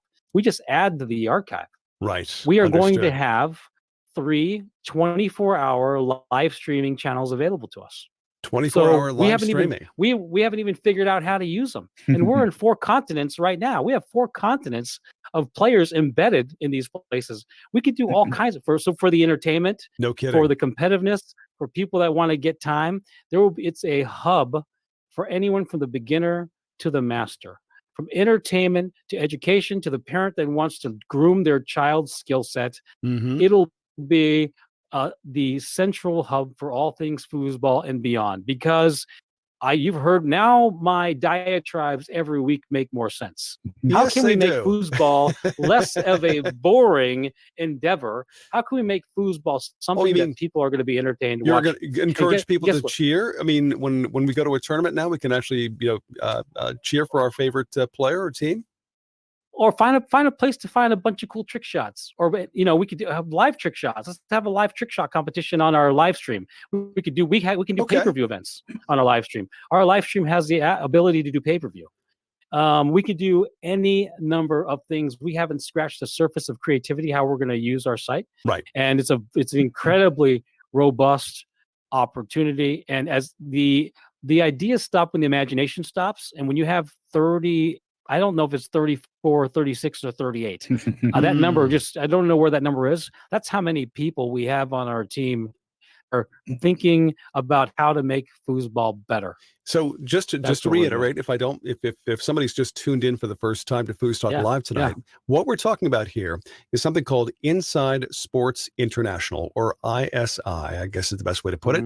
Inside Sports International is an offshoot, or shall we say a continuation of Inside FoosTV. Would that be correct in saying? Yeah, Inside Sports International is the parent company. Inside Foos is one of the embedded companies underneath Inside Sports International. And Inside Foos, it leaves us options later if we ever. I don't want to get too far ahead. We're squarely focused on Inside Foos. Right. But if we ever wanted to branch out and do anything inside or otherwise, let's imagine inside disc golf, anything. We can do that. But inside ping pong focus is our square, narrow focus. That's right. Yeah. Cool. Guys, as somebody who, for the most part, has been a one-man band, obviously I've had help from Ezekiel Eisman Moore and Brad Anderson and Mark Torres and Christina Fuchs and a few people over the years, but for the most part, it's been a one-man thing. I'm there setting up the equipment. I'm there commentating 12 hours a day. I'm the guy at the end of those 12 hours on Sunday that is also tearing down that equipment.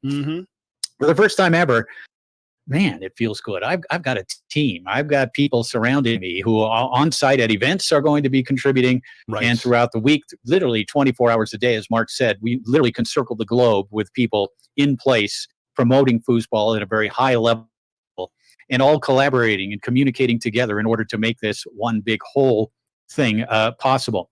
You talked about, Mark, kind of reimagining the archives, the collection. And we have in place now a post-production team of editors.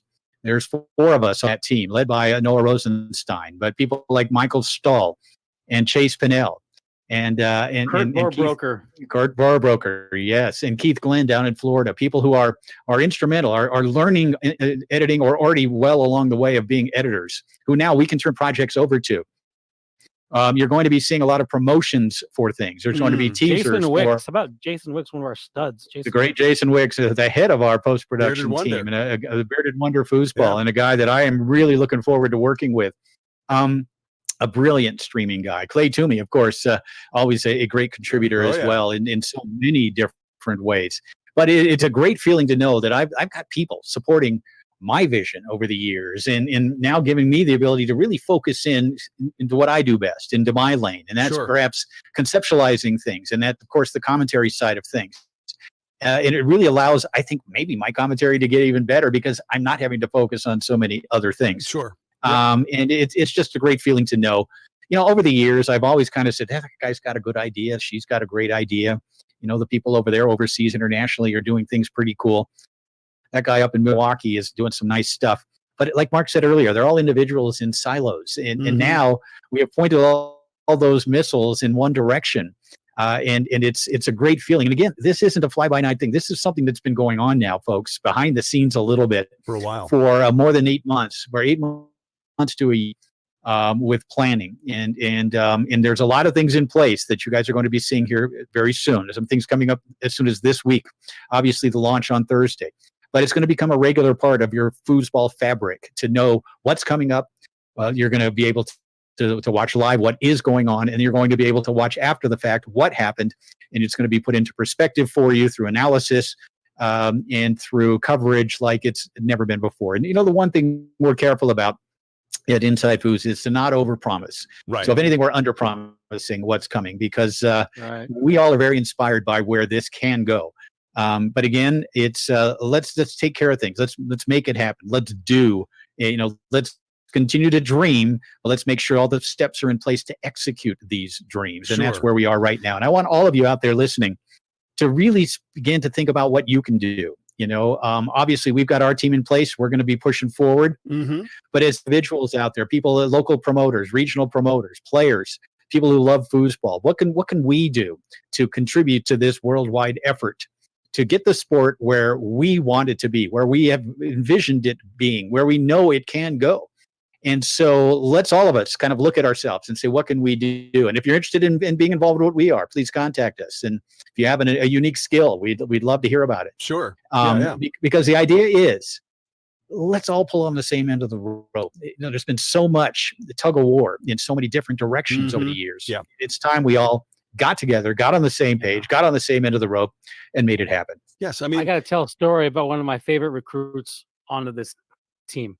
And so let me say something first and then get to my story. Sure. I think it should be put out there that we are tens of thousands of dollars in investment. I won't say the number, but it's tens of thousands of dollars in investment in building this company. The legal framework by itself is not a simple. It took us, you could get an LLC tomorrow. You could literally get an LLC tomorrow, but you can't do what we did with our business. So the business infrastructure itself took months to build. We are not joking around. I'll also state that we are essentially volunteers. We are, those of us that invested in the company, and I've invested in the company, this is a labor of love. We are invested in it and we are working our tails off, and we are essentially volunteers because unless our business model works, no one will ever get paid. No one will ever get paid back. Right. So we're all working our tails off for the love of foosball. We believe we know where it's going to go. We've done the analytics. We've done the math. We believe we know where it can go. But it does take a global community supporting it because we are a small but mighty community. We're a small but mighty family. If everyone helps and everyone works, and then we meet our goals in terms of driving visibility to the sport and delivering a great product, and we want to reach into the casual and spectator market and really capture the imagination of anyone who loves foosball or who can care about foosball. We want all those people. Here's my favorite story. One of my favorite stories. Early on, I started looking at people that could be influential on our team. And so I reach out to Federico and I tell Federico, I got something to show you, man. I want to let you know what I'm doing with Jim Stevens and Stephen Lyle.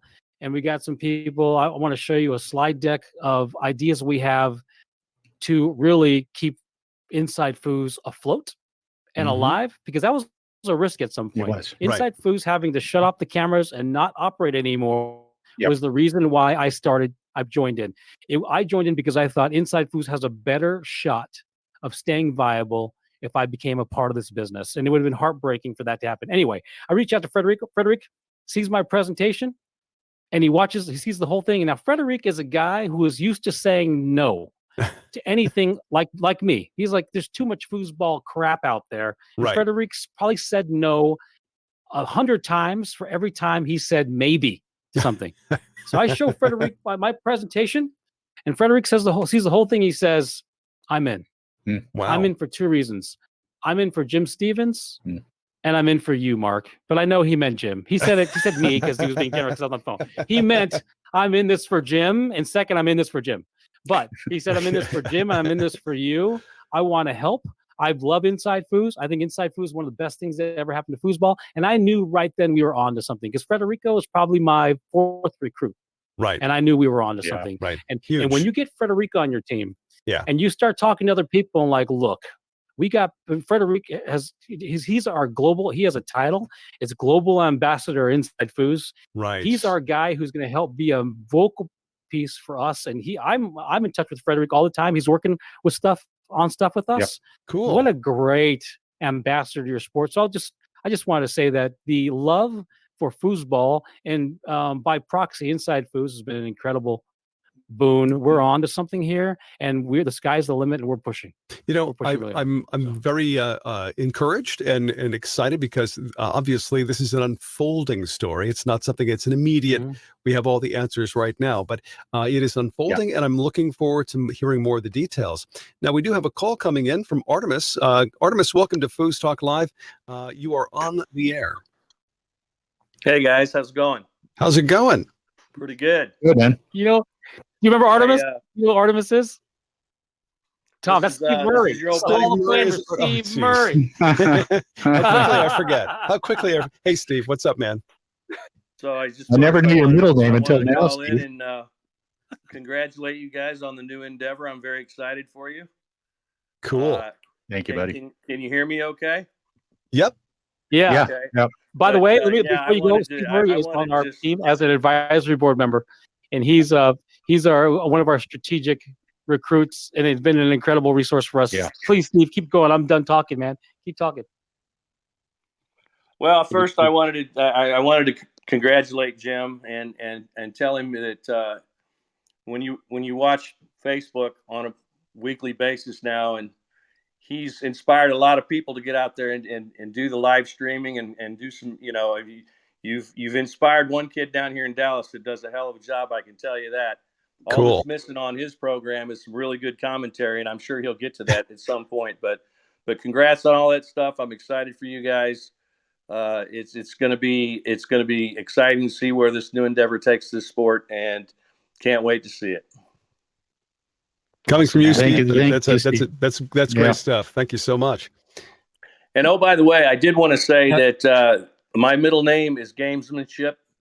I just want to throw that out there. The way they call me Steve Gamesmanship Murray. Okay, and without it, Junior, I'm Gamesmanship Junior. Boom. Steve, thought I'd throw that out there, but I just wanted to call and say hi. We understand there's a rumor going around. There's going to be a tournament in Texas called Texas States. Is that true? Memorial Day. True. That's one of the reasons why I wanted to call. Mark was kind enough to reach out and say, "Hey, we'd like for you to stop by and say hello Sunday night and let everybody know that we're definitely going to have the 2021 event." Yes. I can tell you, it's been a minute since we've been out and played on tour, so we're looking forward to that. We thought long and hard about having the 2021 event, obviously for COVID and all that stuff, and we've kept a close eye on the stats and hospitalizations and things of that nature. And we followed a lot of the openings and closures, and I've tried to stay fairly close contact with our hotel people, and we just wanted to make sure that there were no capacity restrictions and things of that nature. And with things seeming to be calming down somewhat with COVID and vaccinations increasing every week, we felt like it was time to get back to foosball, and so we're really looking forward to hosting the 30th anniversary. Cool.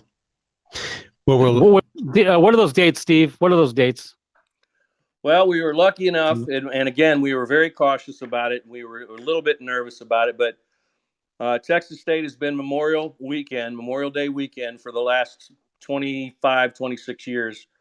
And so we were really hoping we could keep our annual weekend, and it looks like some things came together, and with things calming down out there, and just it felt like the timing was good, and we've still got a couple months to go, and so I think there'll be even more improvements out in the COVID world, if you will. So I think we'll do a lot of things that we can do to have a quality event and not put anybody at risk. And, there's a lot to go along with that.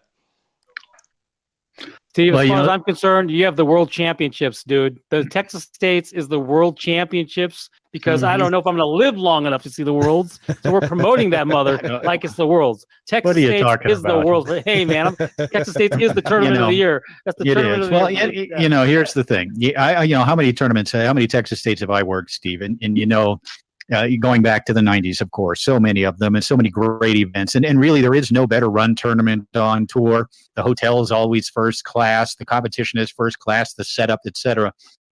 And for us at Inside Foos, we are looking at this event. Yes, we're going to be working Moneyball up in Portland, Oregon, last weekend of March or of April, leading into May.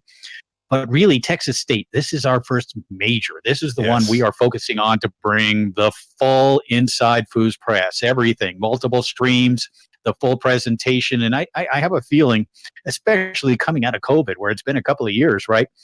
Coming out, this is going to be just an amazing event. It's going to be embraced by the foosball public, not only the people in attendance, but the people watching worldwide. Obviously, the level of competition is so high, but it's also a first-class event in every single way. Quality of tables, quality of setup, how sharply it is. You've got the best bracketologist in foosball working the event, David Raddick.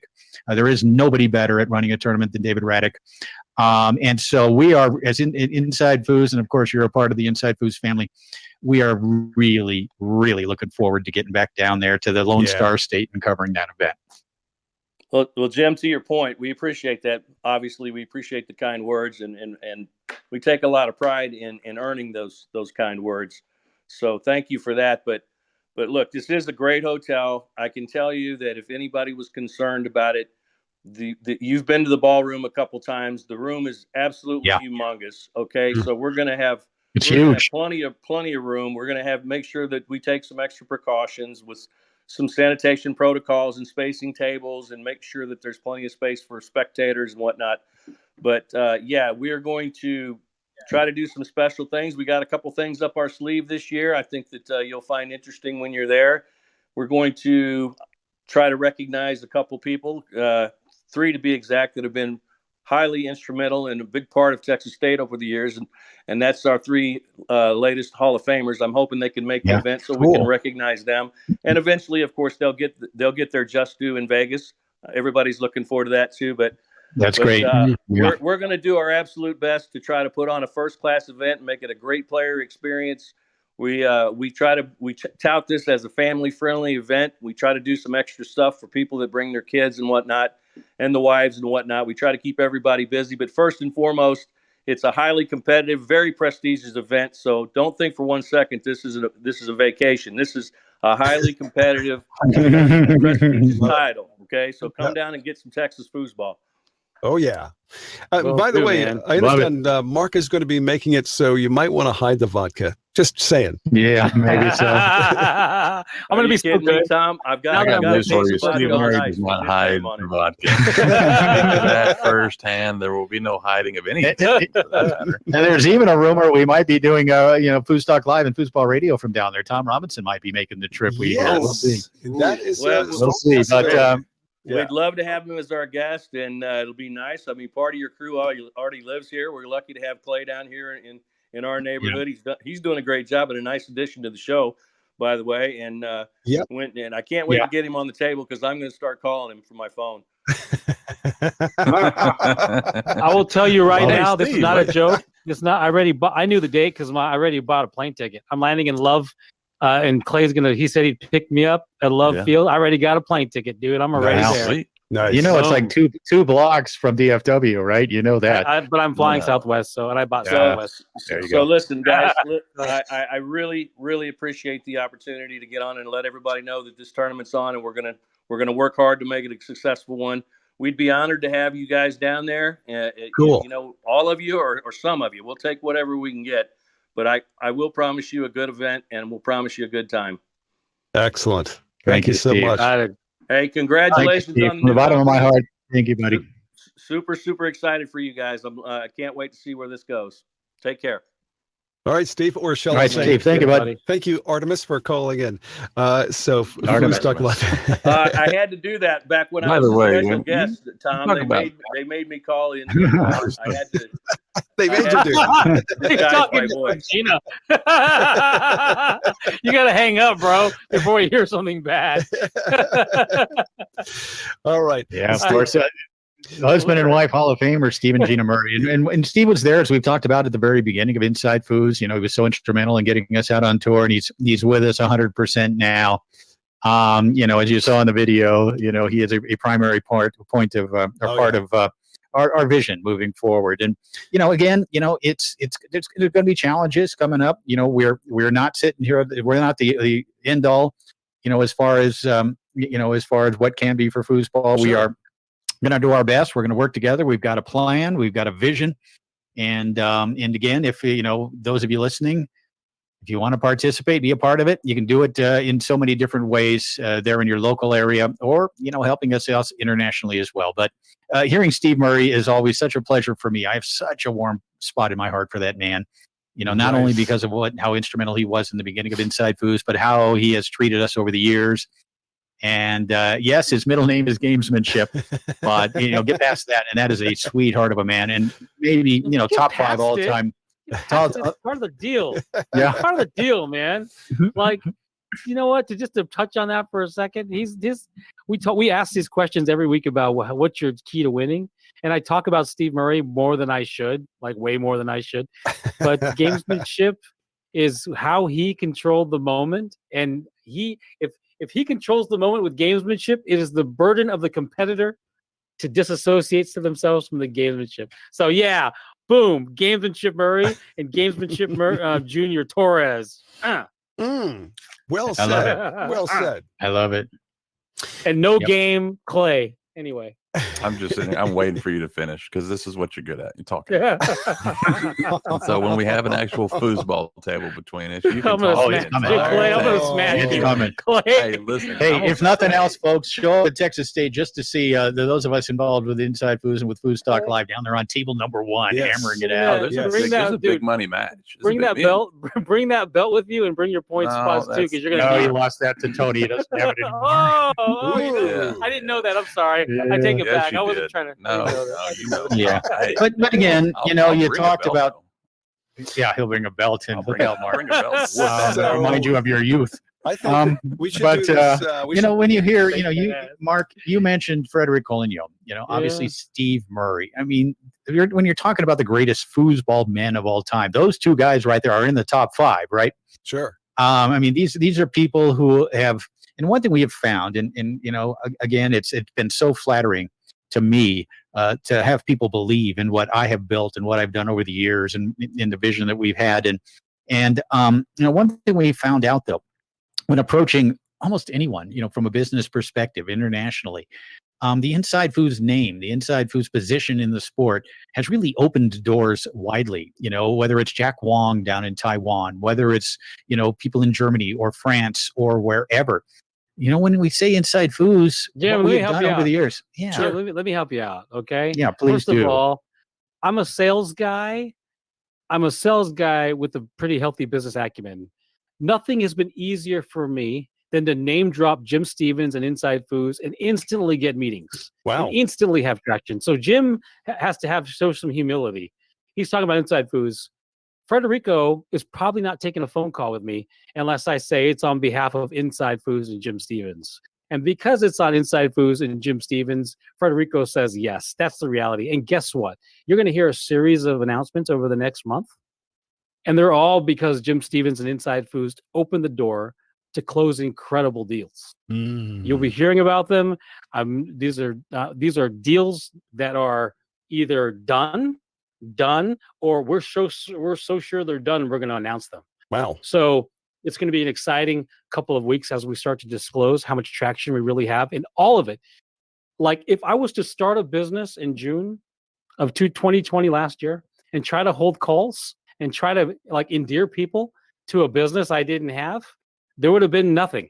But instead I get to say, I'm working with Jim Stevens. It's the 28-year brand. You have bought stuff from Jim. You know his product. Yep. He's endeared all over the globe. They ask him to come throw his tournaments. We are changing the way Inside Foos looks and feels and behaves, and we want to know if you want to play.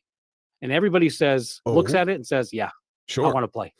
I want to be a part of this. That's the story, Jim. I wanted to save you the time and energy to try to describe how valuable the brand is. That 28-year brand is the reason why Inside Foos has 30+ people pushing behind it, full weight acceleration. Sky is the limit. It's because of Jim Stevens. Thank you, Mark. Thank you. So to reiterate, this Thursday is the launch of the website. Yep. InsideFoos.com. Is that correct? Mm-hmm. Okay. That's correct. Yep. So you go there Thursday and you'll find all this amazing content when it comes to the 500 searchable. No. Yes, you find that. But let me caution you. Okay. The answer is we have worked very, very hard. Okay. And we are building so many pieces, and we have so much original content that's either on some continuum of finished and how complete it is and developed. Okay. But we are launching now with with some original content with the archive and including more matches in the archive, but we are still building. And like I was trying to describe earlier, our imagination is part of the issue. Yeah. There are so many things we can do. We need to, and we're all working our real jobs. I told you we're volunteering. Oh, sure. Some of us are working 8 to 10 hours a month. Some of us are working 8 to 10 hours a week, but it's a work in progress. And that's why the community support is so critical. Right. Because it's the support of the community that's going to help us to build even that much quicker and have the resources to do the things we want to do. Now we're funded, but all the help from the community matters. Jim, please, I've talked a lot. It does. No, you're so right on that. We need the help of the community in order to continue to bring free live streaming, for example, or continue to do the things that we really want to do. And it's going to be an effort of everyone, not just the 30+ people that we have, but the entire foosball world. We have to do this together. We are a niche sport that not everybody appreciates or knows about. But we know how great this game is. It's great. It is a great game. It is a difficult game to master, but once you master it, boy, is there a lot of depth to it, a lot of excitement to it, a lot of competitiveness to it, a lot of strategy behind it. And obviously the people we have working, very special people in very important positions. But we need everyone. We need your participation. We need your support early on in order to really make these things happen. And yes, we're launching Thursday with more than 500 searchable matches from the Inside Foos archives from some of the greatest events ever, including, I think, 10 or 12 different Tornado World Championships from around the world, multi-table events, some World Cup footage, and with more to come. Mark mentioned the reimagining of the archives. Clay Toomey, one of the members here of FoosTalk Live, of course, released last year his Tony Spreadman's quick strike pull kicks, where Tony passes it and scores it immediately. And these are the kinds of videos we're going to be producing as well, reimagining the archives, using all these different content contributors, all these talented editors, et cetera, to really, again, take the sport where we believe it can go. Fantastic. Well, this is exciting, and I can't wait till next week to hear more. But we've almost run out of time. So, Mark, do you want to take some closing comments here as far as this big announcement, this InsideFoos.com on Thursday? So, what else would you like to add? What hasn't been said? So I'll say that things that have been said already. We've been working so incredibly hard on this for so long, and we've come to the point where we're ready to introduce the business to a community that we've loved and cared about, our dear friends, and we hope the support is there. And our ultimate goal is to drive visibility to the sport, and by driving visibility to the sport, we believe we do that thing that, when you tell people you play foosball and they say that's a thing, and then you say you play tournaments and they say that's a thing, and you say there are pros and they say that's a thing. We need that to end. We need people to say, foosball, there are pros, there are tournaments. We need people not to be amazed that it's not just a toy you buy at the store. Or I'm going to go home and watch it. That serves the entire community. And I'll go back to anyone who loves foosball that has an idea or a commitment or has some work they're doing. We're behind you 100%. Cool. Jim, go ahead. What do you got? No, it's exciting times. I was nervous. I don't get nervous for these radio shows. I embrace them. I have fun with them. I was nervous about tonight's show. One thing, going back now, maybe 6 months, we've known what's been going on. We've been working behind the scenes. I have like 7 Zoom meetings a week or more, maybe sometimes 12. Our board meetings are 5 and 6 hours long at times. Wow. And I've known all this, and I've wanted to talk about it. And because you know me, I like to talk. I like to explain. I like to describe. And I haven't been able to. And now the door is open. And I'm an open book now, folks, from this day on, moving forward with the opening now with the launch of InsideFoos.com 2.0, the new Inside Foos, with our new approach to things. You might get a little sick of us. We're going to be around a lot, before tournaments, during tournaments, after tournaments, with all the different content that is now planned out for release over a couple of months now moving forward. Right. It's exciting times. It's a little bit scary. We're walking a tightrope a little bit because it's new, uncharted territory. Mark touched on it earlier when we were creating this business. There hasn't really been any other business in the world in anything created quite like this, with so much international aspect to it. It's different. It's new. It took a long time to set up. It wasn't cheap, but we've done it, and we're ready to go. We're ready to launch on Thursday. Again, we could use your support. We could use your support in so many different ways. Yeah. And I'm looking forward to it. It's going to be a hell of a ride, people. Yeah. Looking forward to it. Jim, Mark, Clay, what a great show tonight. Really enjoyed hearing the big announcement, and more to come. That's the greatest part. There's a whole lot more to come. And next week, of course, we're about to celebrate our first anniversary or birthday on FoosTalk Live. Hope you can be here for us. And thank you for tuning in tonight to FoosTalk Live. FoosTalk Live is a product of Foosball Radio and Inside FoosTV. All rights reserved. Our sincere thanks to 518 Prince, Foosball Clubs USA, Foosballers the Movie, and the United States Table Soccer Organization. Join us next Sunday for another episode of FoosTalk Live. In the meantime, we'll see you foosing.